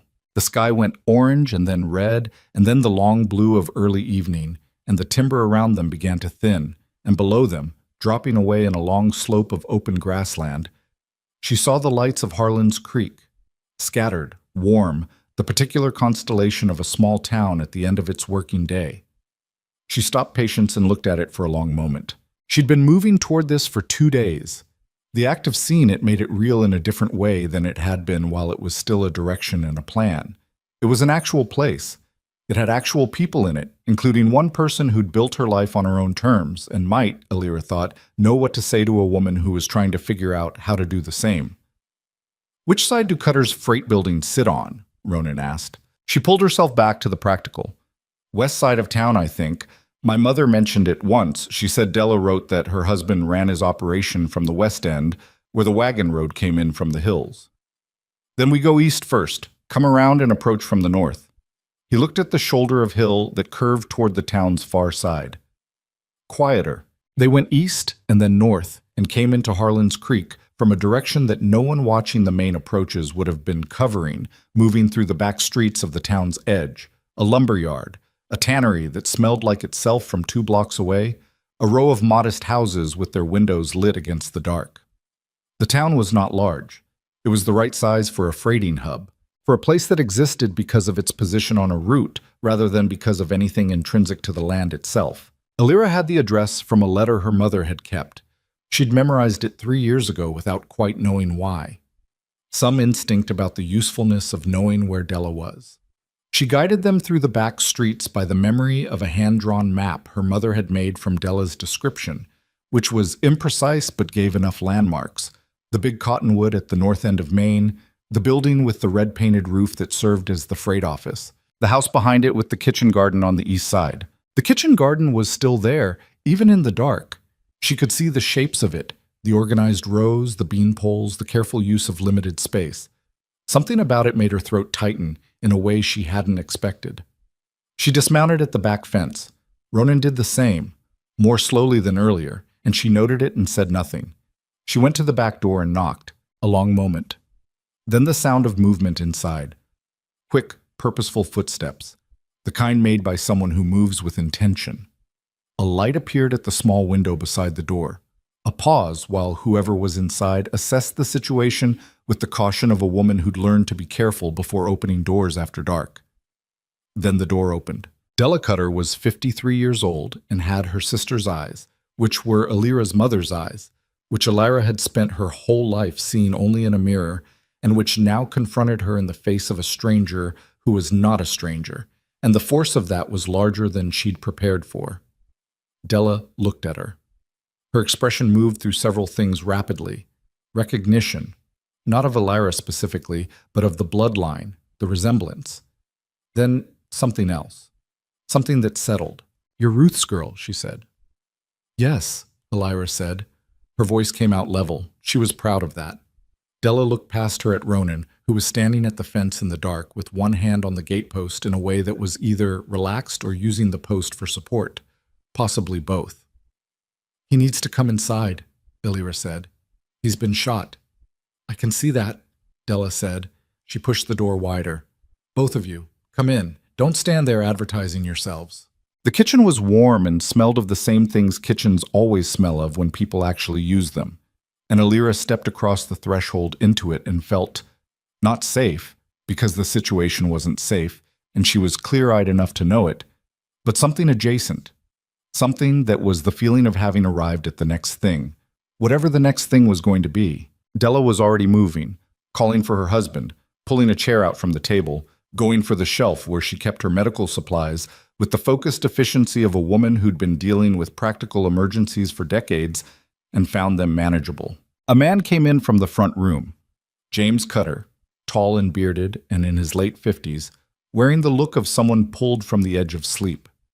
He took in the situation with the speed of a man accustomed to unexpected developments and said only, "What do we need?" "Hot water," Della said. "The small lamp from the study. And James, go around to Aldred's place and bring him back. Tell him it's the shoulder, no fever yet." Cutter was already moving. Ronan had made it to the chair and was sitting in it with the particular stillness of someone whose body has spent the last several hours being made to do things and has reached the end of its patience with the effort. He looked, in the lamplight, considerably more pale than he'd looked on the ridge, and the binding on his shoulder had soaked through in one corner. Alira sat across from him. She put her hands on the table where she could see them, both of them, steadier than they'd been since the ambush at the rocks.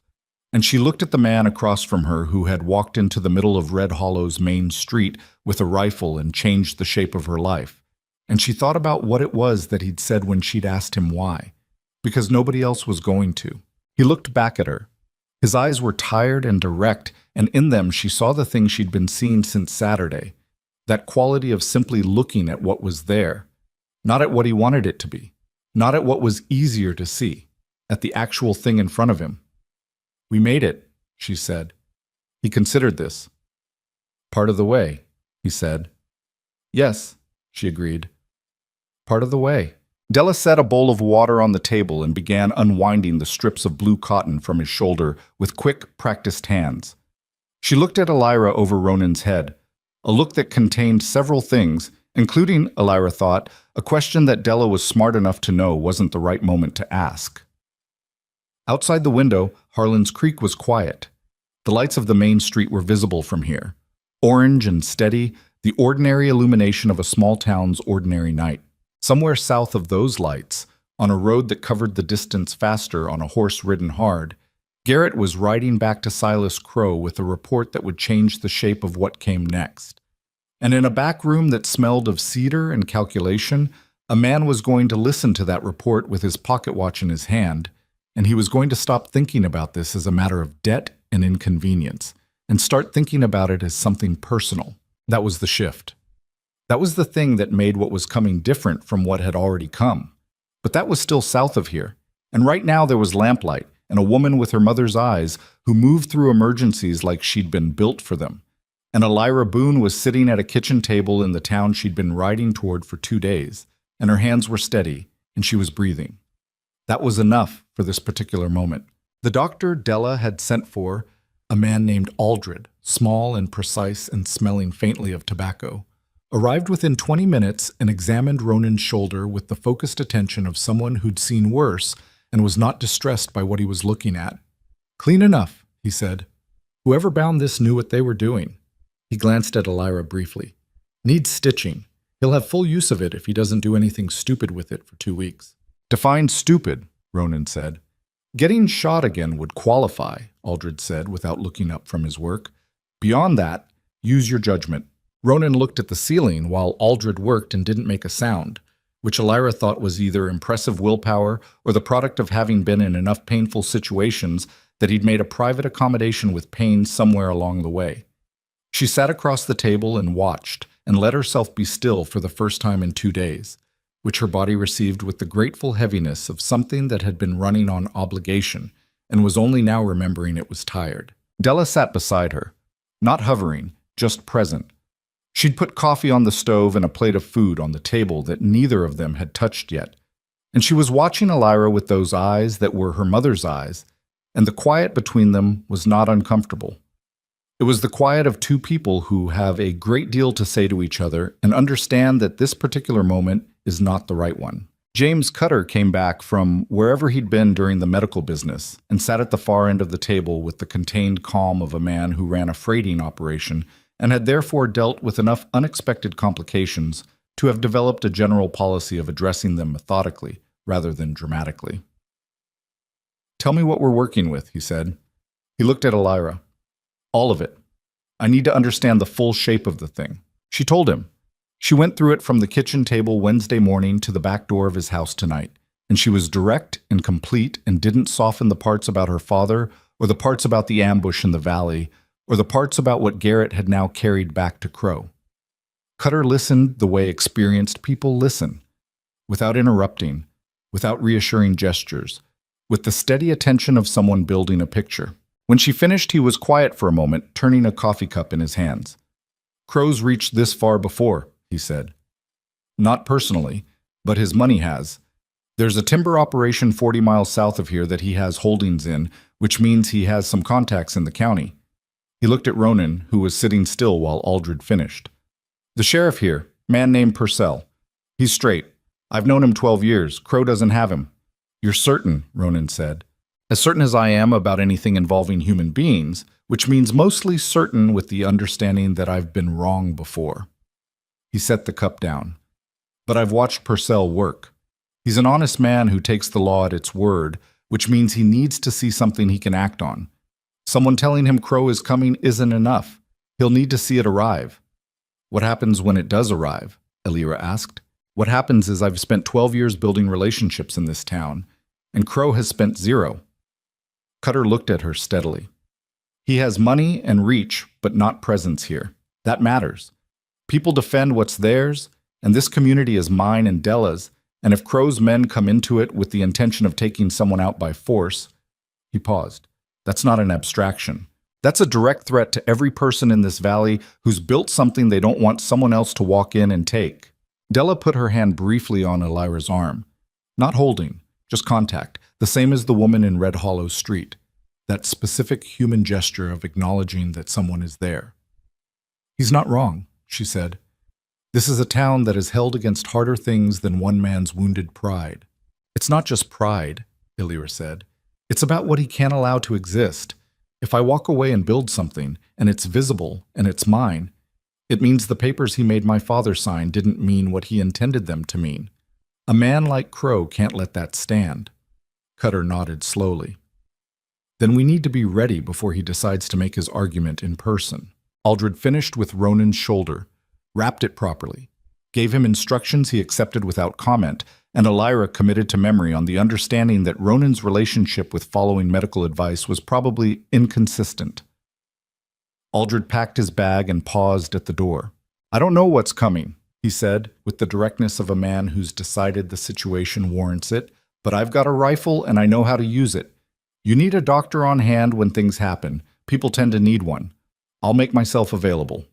He looked at Cutter. "James?" And left. The kitchen was quieter after that. Ronan ate, slowly, with the careful focus of someone whose body is insisting on fuel and whose pride is just barely allowing the concession. And Elira ate too, the food tasting of the specific way things taste when you've been running on fear and forward motion for 2 days, and your body suddenly remembers what normal hunger is. Della watched both of them with the shrewd attention of a woman who'd been reading people across a kitchen table for 53 years. You need sleep, she said, when the plates were mostly clear. Both of you, whatever comes tomorrow. And something will come tomorrow. I'm not naive about that. You'll meet it better rested than you are now. I don't think I can sleep, Elira said honestly. You don't have to sleep. You have to lie down and be horizontal and let your body have what you owe it. Della stood. There's a room off the back hall. 2 beds. It was the boys' room before they grew up and moved on. She looked at Ronan with a level practicality that acknowledged the situation without making anything of it. You'll sleep better with the arm elevated. I'll get another pillow. Ronan looked faintly like a man who wanted to argue and had correctly assessed that it would not go well for him. Thank you, he said instead. The room was small and dark and smelled of cedar and old wood, and the particular mustiness of a space that hadn't been occupied in a while but had been maintained. Elira lay on top of the covers in her clothes because the idea of being less than fully dressed in the current circumstances felt wrong, and she stared at the ceiling and listened to Ronan's breathing on the other side of the room, even out gradually into the slower rhythm of genuine sleep, which was a sound she found unexpectedly settling. She thought about her father. She did this the way you probe a sore tooth, carefully, assessing the shape and depth of the damage. He'd given Garrett the information about Della, not with malice, she believed that, but out of the weakness of a man under pressure saying more than he intended to the wrong person. He'd been doing that her whole life in smaller ways, and now he'd done it in the largest possible way, and men had ridden ahead to cut her off, and a man she'd known for 3 days had been shot in the shoulder because of it. And yet, the face on the street, the exhausted, complicated love. She didn't resolve anything. She let the thing sit unresolved because that was where it honestly was. And pretending otherwise would have been a lie, she told herself. And she had no patience for that kind of lie tonight. She slept.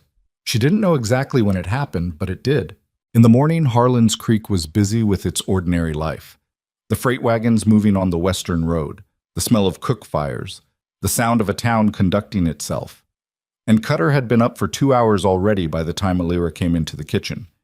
He'd been out and back, and he told her what he'd learned the way he told her everything, directly and without decoration. 2 of Crow's men had arrived in town the previous evening and taken a room at the boarding house on Main. They were asking careful questions about the Cutter freight operation, about who'd come in from the South Road recently, in the way that people ask careful questions when they're trying to get information without revealing why they want it. The boarding house owner, a woman named Mrs. Pratt, who had a particular sensitivity to men who asked careful questions, had mentioned it to her neighbor, whose husband was one of Cutter's drivers, and the information had made its way to Cutter's ear by 6 in the morning. So they're already here, Ronan said. He'd come in from the back room behind Elira, his arm in a sling Della had fashioned, his face carrying the specific look of a man who'd slept on a wound and was now in the process of honestly assessing what he was capable of. 2 of them, Cutter said, advanced men most likely. Crow himself, if he's coming, is still a day out, maybe 2. But he'll come. Men like that have to come in person once it becomes personal. He'll bring more, Elira said. He won't come to Harlan's Creek with 2 men and expect that to be enough. Not after... She paused. Not after the valley. No, Ronan agreed. He'll come heavy. Cutter nodded. Which gives us today, possibly tonight. He looked at them both. I spoke with Purcell this morning. The sheriff, Elira said, told him the situation plainly. Told him there were armed men already in town asking questions about a woman who'd arrived in my home. Told him there would likely be more coming and that their intention was to remove her by force. He paused. He listened. He's a man who listens all the way through before he speaks, which I've always appreciated about him. What did he say? Ronan asked. He said that any armed party entering his town with the intention of removing a person against their will would be met as what it is, which is armed assault and unlawful detention, and that he had no particular interest in Silas Crow's business arrangements. Cutter drank his coffee. He also said he'd be wanting to speak with Miss Boone directly, to hear the situation from her because he's thorough that way. Elira went to see Purcell mid-morning. He was a large, unhurried man in his mid-40s who occupied his office the way certain men occupy spaces, not aggressively but completely, as if the room had been built to his specific dimensions. He had a deputy, a young man who was trying very hard to appear competent and succeeding moderately, and he had a desk covered in papers and a rifle on the wall behind him, that was clean and oiled and present in the way that tools are present when they're maintained by someone who intends to use them. He listened to Alira the same way Cutter had listened, all the way through. He asked 3 questions when she finished, all of them specific and useful. What the papers her father had signed actually said as far as she knew, whether Crow had made any direct communication to her personally regarding his intentions, and whether she'd entered Harlan's Creek of her own free will. She answered honestly and completely. Purcell leaned back in his chair when she was done and looked at the ceiling for a moment with the expression of a man organizing his thoughts into an order that satisfied him. "The papers your father signed," he said finally, "even in the worst interpretation, debt settlement, personal service, whatever Crow's men called it when they were getting your father to sign, those papers are not a legal instrument that allows one person to be transported against their will. Not in this county. Not in this state."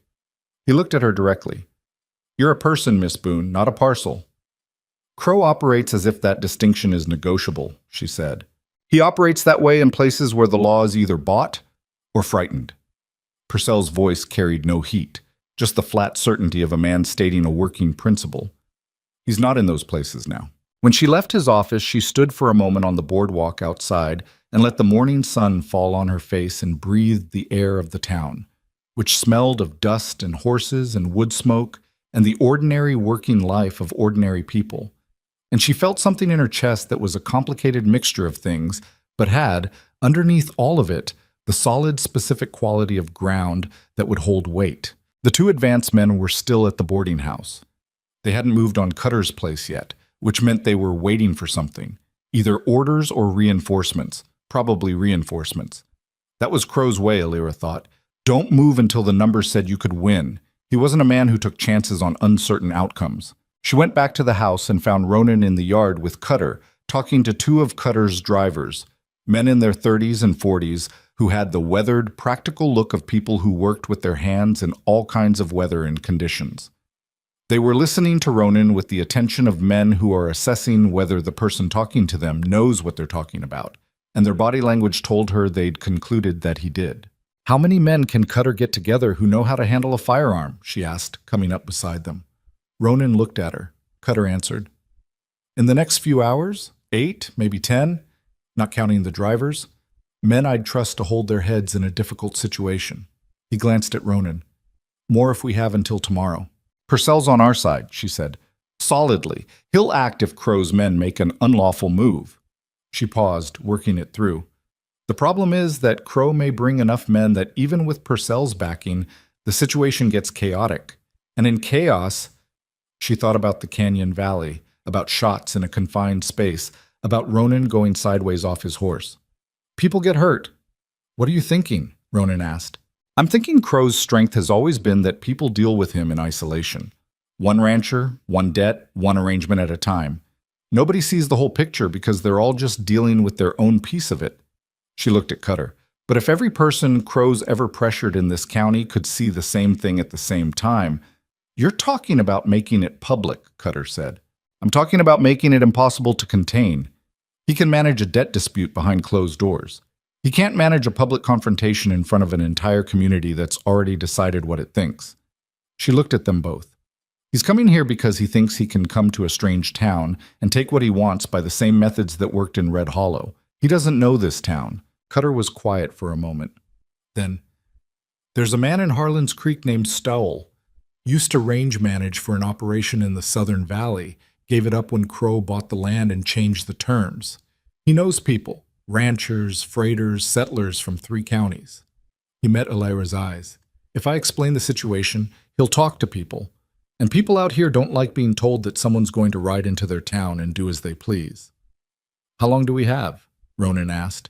"If Garrett rode hard from the canyon," Alira calculated, "Crow could be moving by last night. He'd arrive by late afternoon at the earliest, more likely evening." "Then we use the morning," Cutter said, and there was a decisiveness in it that told her this was a man who, once he'd decided a thing was right, wasted no more time deciding. The morning moved fast. Cutter went to find Stowell. Della moved through her house with an efficiency that had something fierce underneath it, organizing, preparing, doing the specific work of a woman who has made a place her own over 15 years and has absolutely no intention of surrendering it. She found Elira in the front room at one point and stopped. "Your mother would have done exactly what you're doing," she said. Not in a gentle, consoling way. In a factual way, like she was reporting something she'd observed. Elira looked at her. Would she have been scared? Terrified, Della said. She was always terrified. She just never let it steer. She paused. Neither are you. It wasn't comfort exactly, but it was true, and truth was what Elira needed. Ronan found her in the afternoon, sitting on the back steps of the kitchen garden with the pistol in her lap, checking the load for the third time that day, which was more about having something to do with her hands than about any actual concern regarding the load. He sat beside her. He moved carefully. The shoulder was better than yesterday, but still a considerable presence. And he sat with his elbows on his knees and looked at the garden without speaking for a while. "There's something I should have said before," he said eventually. She waited. "When I walked into that street in Red Hollow," he stopped, started again.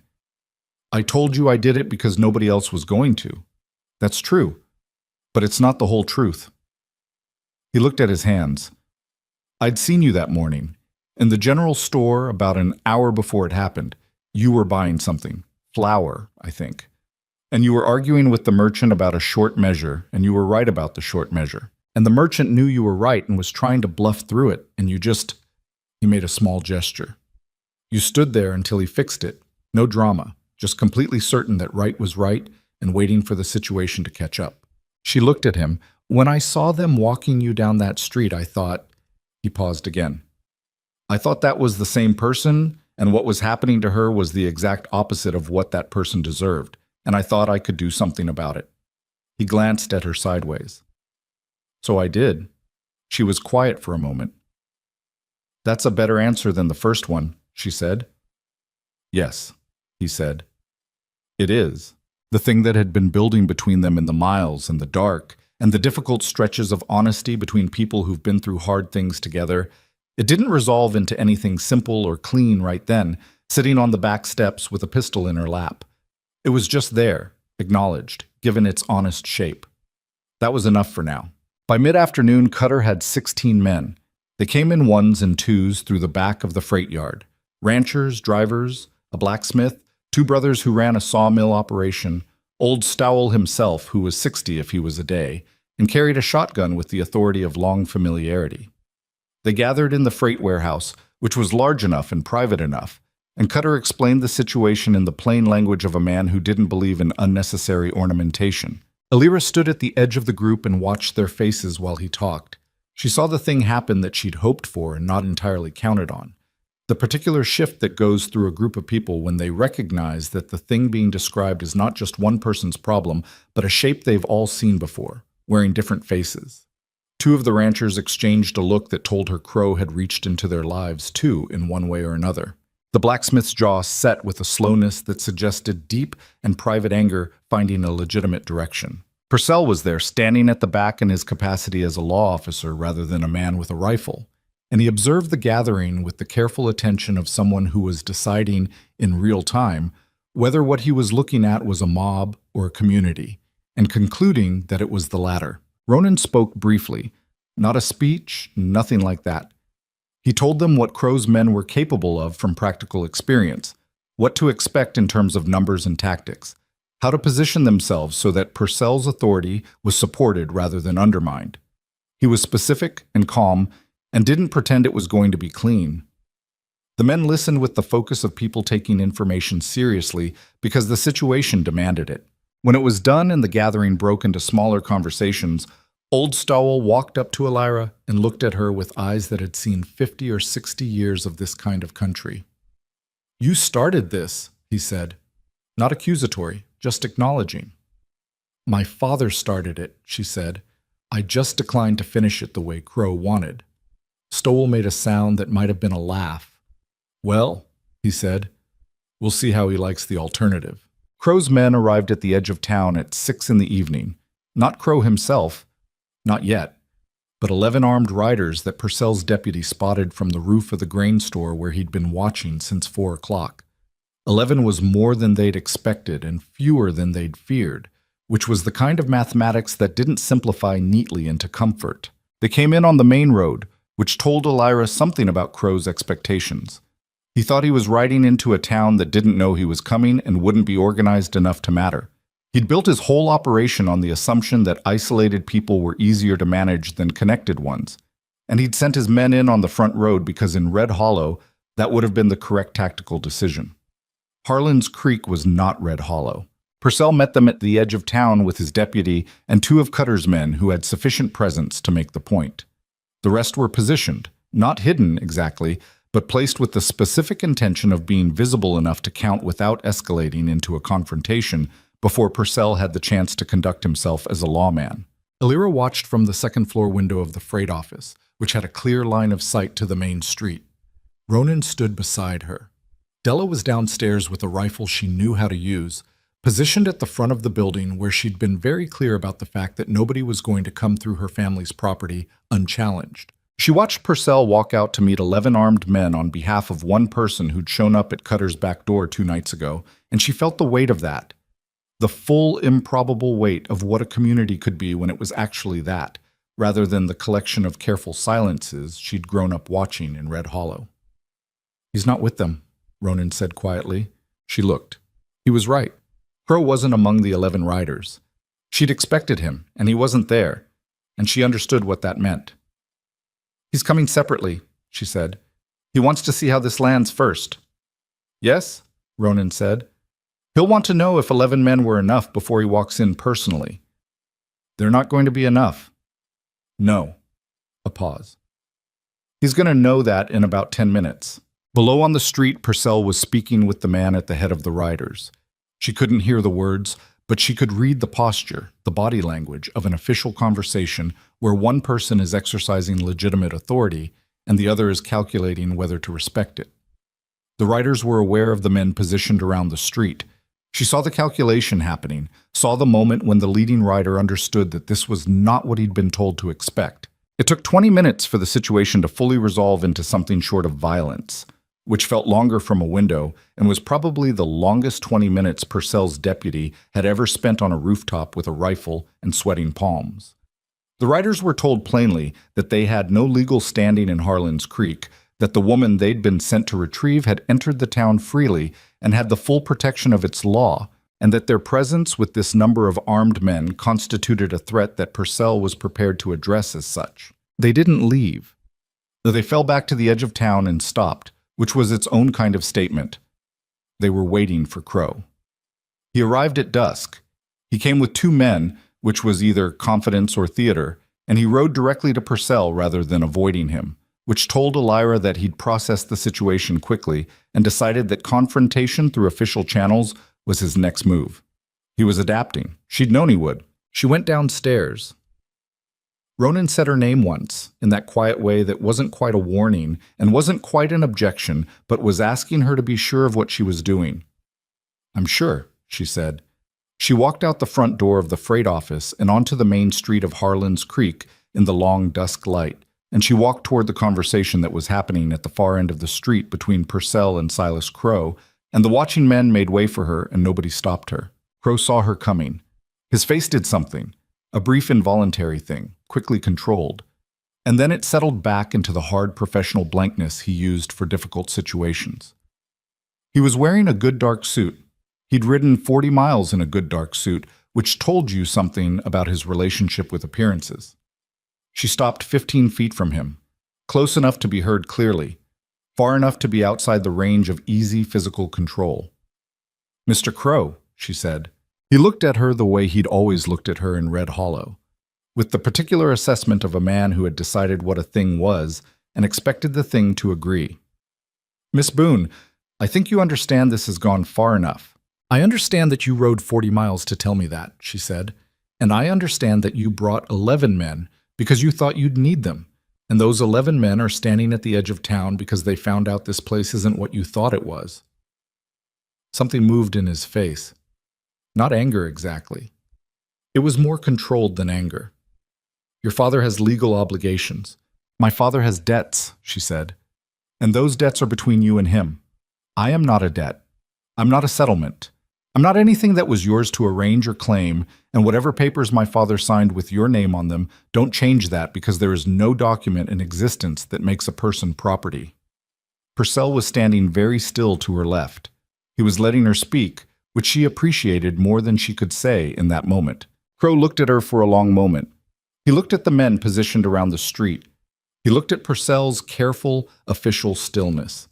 He looked at the freight office, where Della Cutter stood in the doorway with the particular posture of a woman who has spent 15 years making something her own and has absolutely no intention of conceding it. "You've made enemies," he said to Elira. Quiet, just between them. "You made this an enemy situation," she said. "I just didn't behave the way you expected." He held her gaze for several seconds. She didn't look away. Then Purcell spoke, in the tone of a man who has waited long enough. "Mr. Crow, I need you to hear me clearly. There is no legal instrument that compels this woman to accompany you or your men anywhere. If your issue is a debt owed by Franklin Boone, that is a civil matter, and you are welcome to pursue it through the proper courts in the proper county. What you are not welcome to do is pursue it here, in my town, with 11 armed men." A pause. "I'll be writing to the county court in Red Hollow in the morning with a full account of your conduct in the matter of an armed pursuit across 2 counties. I'd encourage you to consider how that account reads before you make any further decisions tonight." The street held its breath. Silas Crow looked at Elira one more time, and what she saw in his face, beneath the control, beneath the calculation, was the thing he could not entirely hide and could not entirely afford to feel. The specific humiliation of a man who has never in his adult life been told no by someone he'd already counted as his, and who has arrived to enforce that claim and found the whole architecture of it standing on nothing but his own assumption that no one would organize against him. He turned his horse. He didn't speak again. He rode back toward his 11 men at the edge of town, and the 11 men read the situation with the professional accuracy of men who know when a situation has shifted beyond what they were paid to manage. And they turned too. Elira watched until the last of them were out of sight. The street let out its breath. Someone laughed, a short, sharp, genuine sound. Old Stoll said something she couldn't catch to the man beside him, and the man nodded. Purcell's deputy came off the roof of the grain store and looked faintly ill with relief, which was probably the most honest face on the street. She turned around and walked back toward the freight office. Ronan was standing at the edge of the building. He hadn't stayed inside. He'd come out at some point without her noticing, which meant he'd been there in her peripheral vision while she walked toward Crow, and she found that she was not surprised by this. She came up beside him, and they stood for a moment looking at the empty end of the street where Crow and his men had been. "His arm's going to be longer than this," Ronan said. "He's not done." "I know," she said, "but tonight he went home." She looked at the last gray light in the sky above the western ridge.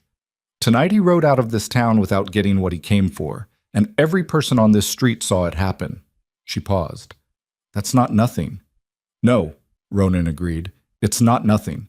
Della came out behind them and stood with her hand on the doorframe and looked at the street with the satisfaction of someone who had put a good deal of work into the creation of a certain kind of place and had just watched it demonstrate that it was what she'd worked to make it. "Come inside," she said. "Both of you. I've got food on the stove and we're all going to sit down like human beings and eat it." They went inside. The lamps were lit and the kitchen was warm, and the smell of food was one of the better things Elira had experienced in a week that had contained very few of them. She sat at the table, Cutter's table, Della's table, a table in a home that wasn't hers but had received her, and she thought about the word that Purcell had used on the street. This woman. Not this girl, not the Boone girl, not property. This woman. She'd need to remember that. She'd need to carry it forward into whatever the next part of this was, which was still uncertain and still had Crow in it somewhere on the other side, biding his time with the patience of a man who had money and reach and a particular wound to his pride that would take a long time to stop being a wound. But that was for tomorrow, and the day after, and however many days it took. Tonight she sat at the table and ate, and outside the window Harlan's Creek went about the end of its evening, and the street was quiet, and it was hers too, for now. In the way that places become yours when you've stood in them and held your ground and the ground held back. Crow did not go quietly. That was the thing about men like him. The public retreat was never the end of it. It was a tactical withdrawal, a regrouping, and anyone who'd watched him operate for longer than a season knew the difference between a man who'd given up and a man who'd gone home to think. Purcell knew it. He said so the morning after, sitting in Cutter's kitchen over coffee, his big hands wrapped around the cup with the deliberate patience of a man who has learned that the work doesn't end when the immediate crisis does. "He'll go legal," Purcell said. "That's my read on it. He doesn't have the social footing here to come back with force. Not after last night. Half the county saw his men back down. You can't recover from that with more guns. So he goes to a judge and he argues the debt instrument and he tries to make this a matter of civil law that he can win somewhere quieter." He looked at Elira. "Which means you need documentation of your own. What happened in Red Hollow. What his men did in the valley. Every piece of it, written down, witnessed, filed. Can he find a judge who'll rule in his favor?" Ronan asked. He was sitting with his back to the wall in the way he always sat. Old instinct, never fully off duty. And his shoulder was better than the day before. The careful quality of his stillness slightly less pronounced. "He can find a judge who owes him something," Purcell said. "He's been collecting those for 20 years. But a judge in this county is a different matter, and if the documentation is solid and the account of his conduct is filed before he can file his version, we have the advantage of the first story." He set down his cup. "The law moves slow. That works in our favor here. It means time, and time means people can organize." Elira had been listening with the part of her brain that processed practical information, and a different part had been running underneath it, quieter, working on something she hadn't said out loud yet. She said it now. "I need to go back to Red Hollow." The kitchen went still in the specific way rooms go still when someone has said a surprising thing that, the moment it's out, sounds more inevitable than surprising. Ronan looked at her. Purcell looked at her. Della, at the counter, didn't turn around, but her back changed in a way that said she was listening at full attention. "Not now," Elira said. "Not today." But Purcell's right.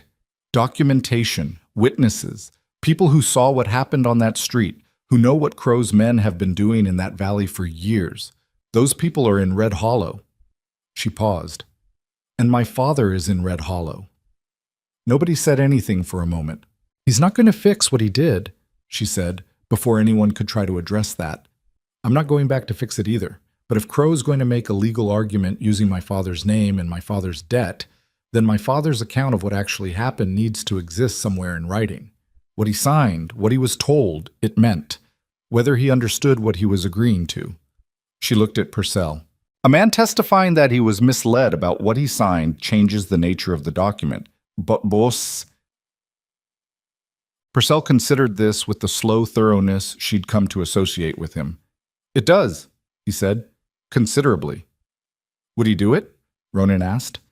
He was asking about Franklin Boone, and his voice carried neither judgment nor false comfort, just the question. Elira thought about the kitchen table in the gray pre-light, the shaking hands, the face on the street. "I think he would," she said. "I think it might be the one thing he can actually do to make any of this right, and I think on some level he knows it." She wrote a letter to her father that afternoon. Della gave her paper and ink and left her alone in the small study off the front room, which smelled of old ledgers and the particular quiet of a space used for serious thinking. She sat at the desk and looked at the blank paper for a long time before she wrote anything. She didn't write about forgiveness. She wasn't going to offer something she didn't yet fully feel, because her father was a man who'd known her whole life, and he'd know the difference between what she meant and what she was saying in order to be gracious. She wrote what was true. She told him where she was and that she was safe. She told him what she needed, his written account, his willingness to speak to a lawman about what he'd signed and what he'd been told and what he'd understood the papers to mean. She told him that this was not about punishing him or protecting him, but about making an accurate record of a thing that had happened, because accurate records were the only tools the law had that were worth anything. At the end she wrote, "I don't know when I'll be ready to talk about the rest of it, but I am your daughter, and that is still true. That has to be enough for now." She sealed it and gave it to one of Cutter's drivers who was making a run south within the week, with instructions that it was to be delivered personally rather than left. The following days had the texture of a situation held in suspension, not resolved, not erupting, existing in the uncertain space between. Crow's name moved through conversations the way the names of difficult things do, referenced and considered and weighed. Purcell wrote his letters to the county court.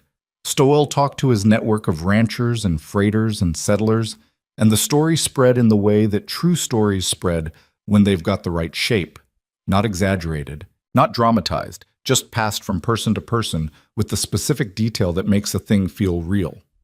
People who'd had their own encounters with Crow's reach began to surface, cautiously, with accounts of their own. It turned out Alira had been right about isolation being his primary tool. Every person he dealt with had dealt with him alone, had sat across from his money and his organized patience and his legal instruments and felt that particular smallness of someone who has no one standing beside them. The moment those people could see each other, could recognize that they were not individually weak but had simply been individually separated, something shifted in the arithmetic of the situation. Ronan healed. His shoulder went from a thing he was managing to a thing he was working around to a thing that was mostly behind him, which happened over about 2 weeks and during which he made himself useful at Cutter's freight operation, in the ways a capable man makes himself useful when he's in a place that has work, and he's the kind of person who doesn't sit still comfortably. He and Alira talked. They'd been talking since Red Hollow, but it was different now. Not the talk of people moving through a crisis, exchanging necessary information, but the talk of two people who were in the same place for more than a night and had time to find out what the other person thought about things that weren't immediately life-threatening. She found out that he had opinions about horses that were specific and considered and sometimes surprising. He found out that she had been teaching herself to read Spanish from a book her mother had owned, with limited success but considerable stubbornness. She found out that he'd spent 2 years after his brother died doing work he wasn't proud of. Nothing that crossed what she privately thought of as the hard line, but things he'd done out of the kind of directionless anger that grief produces when it has nowhere legitimate to go.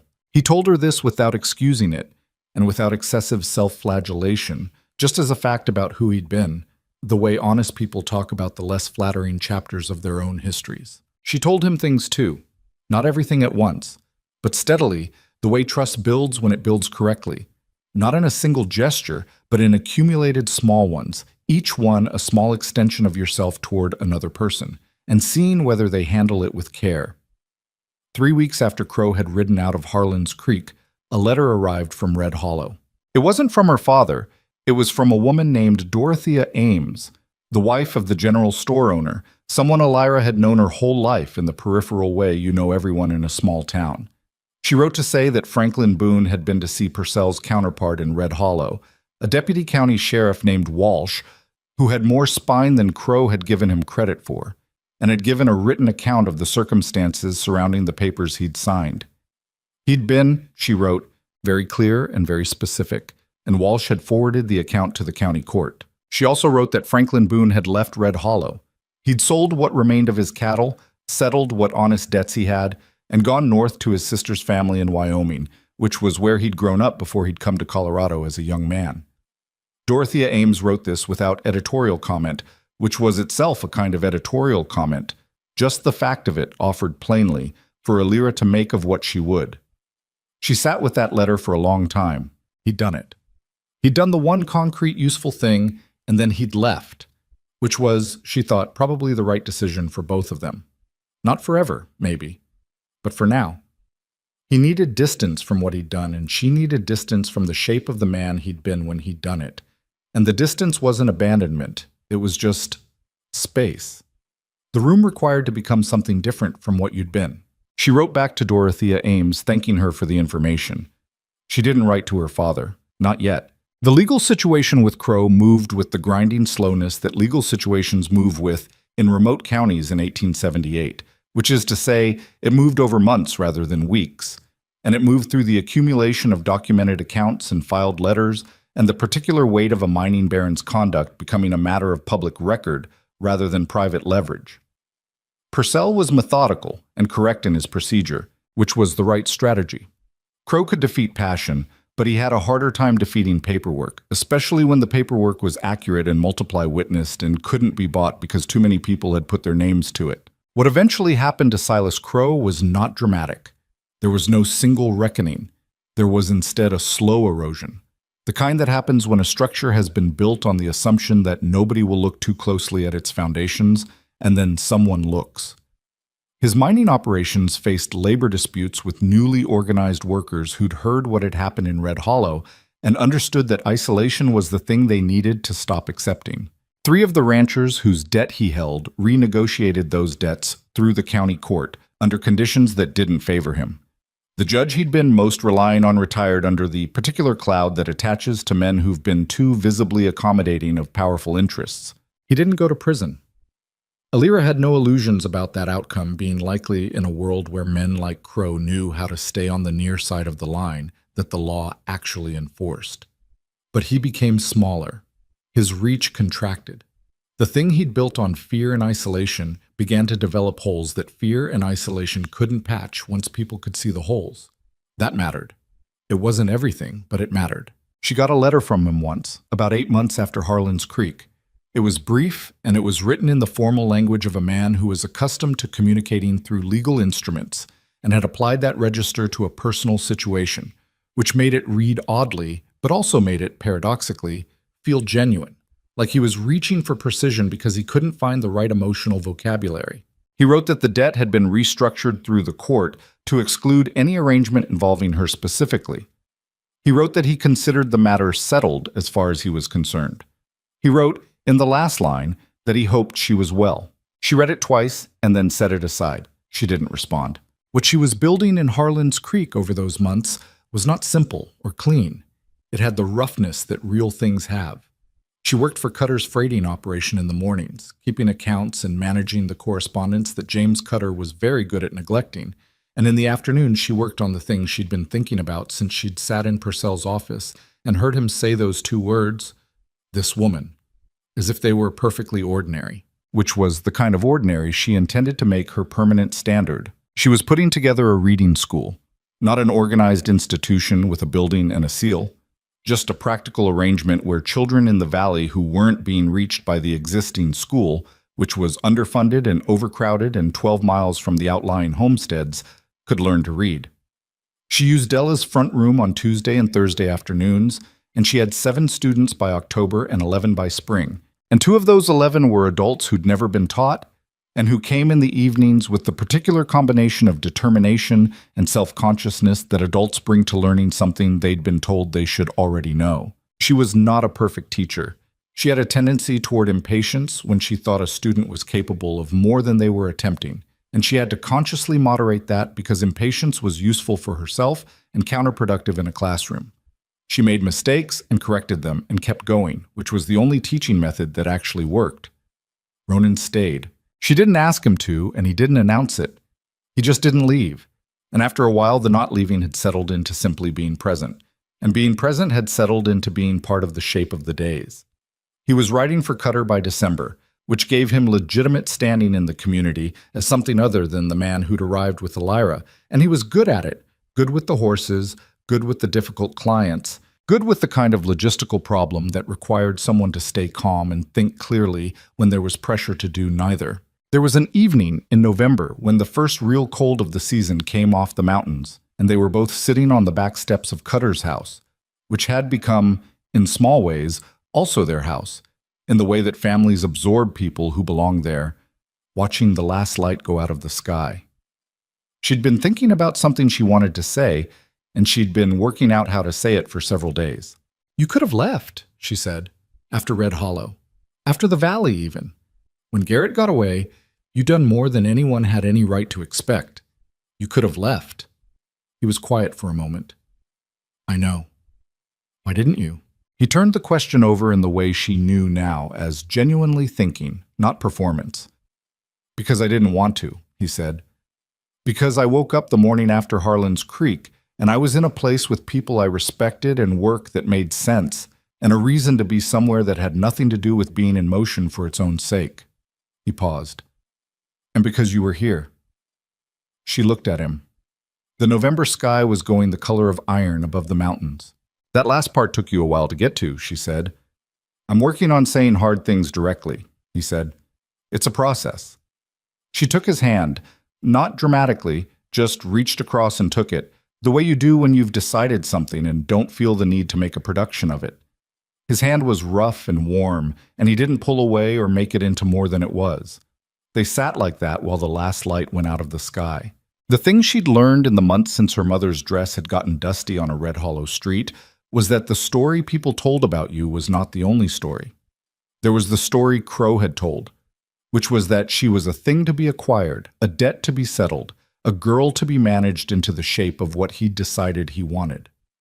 There was the story her father's mistake had written for her, debt and shame, and the particular smallness of being handed from one set of hands to another. Those stories had been written with intention by people who assumed she'd live inside them. She didn't live inside them. She'd walked out into the road, in a manner of speaking, and built something else. Not easily, not cleanly, with a lot of dust and fear and wrong turns, and at least one night lying in a ruined line camp listening to rain and genuinely not knowing how the next day was going to go, with help that had cost the people who gave it something and that she intended to spend the rest of her life remembering and honoring. With a man who'd stepped into the middle of her disaster because he thought someone ought to, and who'd turned out to be the kind of person who stayed. She thought about what Della had said. She was always terrified. She just never let it steer. That was the thing, Elira thought. That was the entire thing. Not the absence of fear, but the refusal to give it the wheel. She'd been terrified from the moment her father sat at the kitchen table in the gray light to the moment she'd walked toward Crow on the main street of Harlan's Creek. And probably for a while after that too, if she was honest. Fear was there. It had always been there. It didn't mean the thing you were afraid of got to decide what you did. Spring came to Harlan's Creek with the urgency that high-altitude springs have. Fast, vivid, like the land was making up for lost time. The creek ran high, and the meadows went green almost overnight, and the mountains showed their snow clearly in the sharp new air.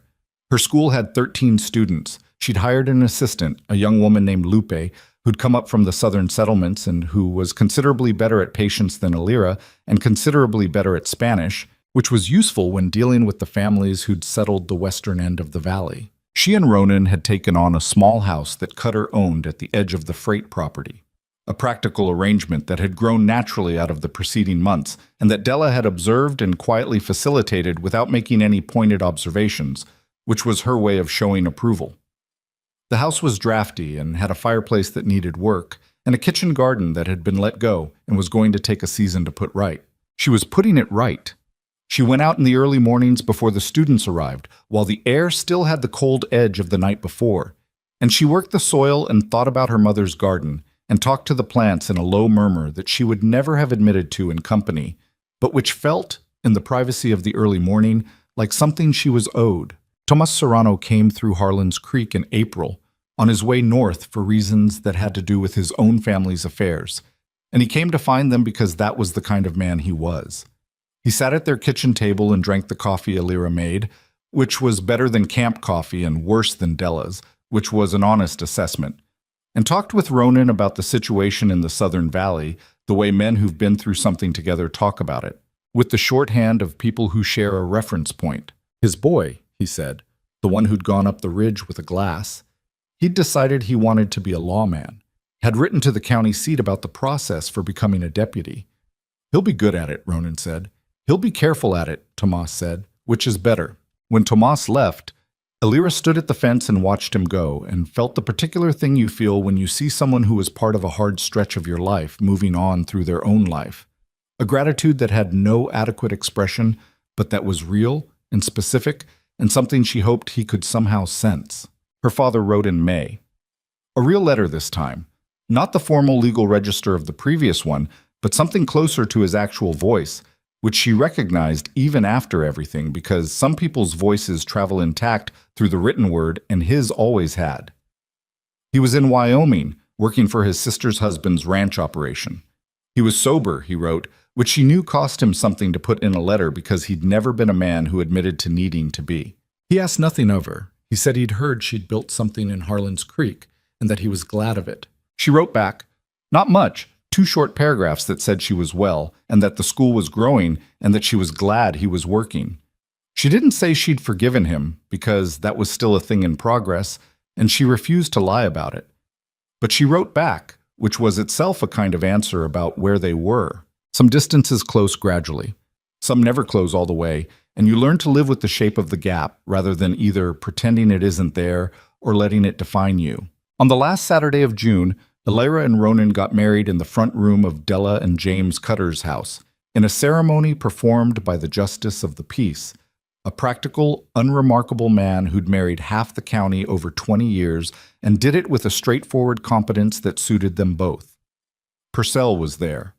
Old Stowell was there. Tomas Serrano had sent a letter from Wyoming because he'd heard from someone who'd heard from someone, and the letter sat open on the windowsill and counted. Aldred the doctor stood at the back and looked satisfied, as if Ronan's surviving long enough to get married was a personal professional achievement. Della cried very briefly, and then looked slightly irritated at herself for having done it, which was such a precise expression of her character that Elira laughed, which meant she was also crying a little, which meant it was a room of people who were somewhat wrecked in the way people get wrecked at the good events, as well as the difficult ones. Ronan said his words with the directness that was simply how he said everything, and she said hers with the steadiness she'd been working on since a Wednesday kitchen table in April of the year before. And it wasn't perfect. She stumbled slightly on one sentence and had to restart it, which drew a quiet laugh from the small room. But it was real, and real was what she'd decided she was only interested in. Afterward, they ate at Della's table and talked, and the summer evening came through the windows slowly, and the mountains held the last light for a long time, the way they do in June, pink and gold and enormous. At one point, Ronan said something quietly to her that wasn't for the table, and she said something back, and whatever it was, it made him smile. A full, genuine smile that she still found slightly startling because it was so different from his ordinary expression and because she knew she was one of maybe 3 people in the world who'd seen it at full extension. She thought about the street in Red Hollow. She thought about a man stepping into the middle of it with a rifle and an entirely unclear plan and the simple conviction that someone ought to say something. She thought about how that single moment had ramified outward into all of this. The hard miles and the people who'd helped and the fear that had been there the whole time and not been allowed to steer, and now this room and this table and this man beside her. The thing about choices is that they compound. The small ones and the large ones both. You make one and it opens a direction and you walk in that direction and it opens others, and you're not always choosing consciously. Sometimes you're just in motion and the motion is already the choice. But each one carries weight forward into the next thing, and the shape of your life is what happens when enough of those choices have accumulated. She'd chosen to put her spine straight and walk down that street rather than collapse in the dust of it. She'd chosen to turn and look at Ronan Vale when he stepped into the road. She'd chosen to ride south out of Red Hollow rather than submit, and north through hard country toward a destination that turned out to be real. She'd chosen to walk toward Crow on the main street of Harlan's Creek when she could have stayed at the window. She'd chosen to write back to her father, just 2 paragraphs, which was its own small choice with its own weight. And Ronan had chosen, every day, to stay. Not dramatically, just steadily, in the way that the best kind of person shows up. Not with speeches, but with presence. Not with grand gestures, but with the repeated ordinary evidence of someone who means what they're there. People would eventually tell versions of this story, the town of Red Hollow, or people who'd passed through it, or people who'd heard from people who were there. The versions would drift, as versions do, and by the time they'd traveled enough miles and months, they'd have acquired elements that were more satisfying than true. The rifle in the road would become a standoff of mythological proportions. The ride north would acquire a storm that was larger than the actual storm. The confrontation on Harlan's Creek's main street would become a gunfight in most versions, which was simpler than the truth, and said something about what people preferred their stories to contain. The actual story was less symmetrical and more difficult, and considerably more human than any version that got passed around fires and saloon tables in the years that followed. It contained a father who loved his daughter and failed her in the largest possible way, and then did one concrete good thing and then got out of the way of his own damage. It contained a man with a particular capacity for stillness and direct sight who'd been moving for 7 years and found a reason to stop. It contained the sister of a dead woman who'd built something on her own terms in a strange valley and kept it. It contained a doctor who showed up, and an old man with a shotgun, and a boy on a ridge with a glass, and a lawman who used the words "this woman" like they were the most ordinary thing in the world. It contained a woman who was 18 years old and terrified and furious, and who never for a single moment let either of those things decide what she did next. That was the part that mattered, Elira thought, in the long run. Not the rifle or the canyon or the showdown on the street. Those were the events. The actual thing, the thing underneath all of them, was simpler and harder and less telegenic than any of those moments. It was the decision, made over and over in the small moments that don't make it into any version of the story, to be the person who chooses rather than the person who is chosen for. To take up the space that belongs to you, even when every structure around you is designed to make you feel like you don't deserve it. The evening went on. Harlan's Creek went on outside the windows, conducting its summer Saturday in the ordinary way of places that have their own life quite apart from any particular person's story. The mountains held their light and then let it go, and the first stars appeared in the darkening east, and the lamp on Della's table was lit, and the conversation ran in the comfortable directions that conversations run when people are warm and fed and have no immediate crisis demanding their attention. Elira looked at her husband.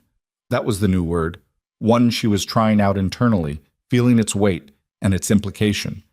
And he was listening to something Cutter was saying about the freight road, and his face had the quality she'd come to know as home, present, direct, genuinely paying attention to the actual thing in front of him. She'd have time to know all of it, she thought. The parts she already knew and the parts she didn't yet. That was what staying in a place meant. Time. Not the compressed, precious time of the road where everything was vivid because everything mattered immediately, but the long, ordinary time of a life being built, which had its own kind of richness if you paid attention to it correctly and didn't make the mistake of only valuing the dramatic portions. She intended to pay attention to it correctly. She intended to make it worth the ride. Outside, the mountains went dark against a sky full of stars, enormous and indifferent and beautiful in the way the wilderness is beautiful when you're far enough from being in danger of it to simply see it clearly. The creek ran somewhere in the dark below the town.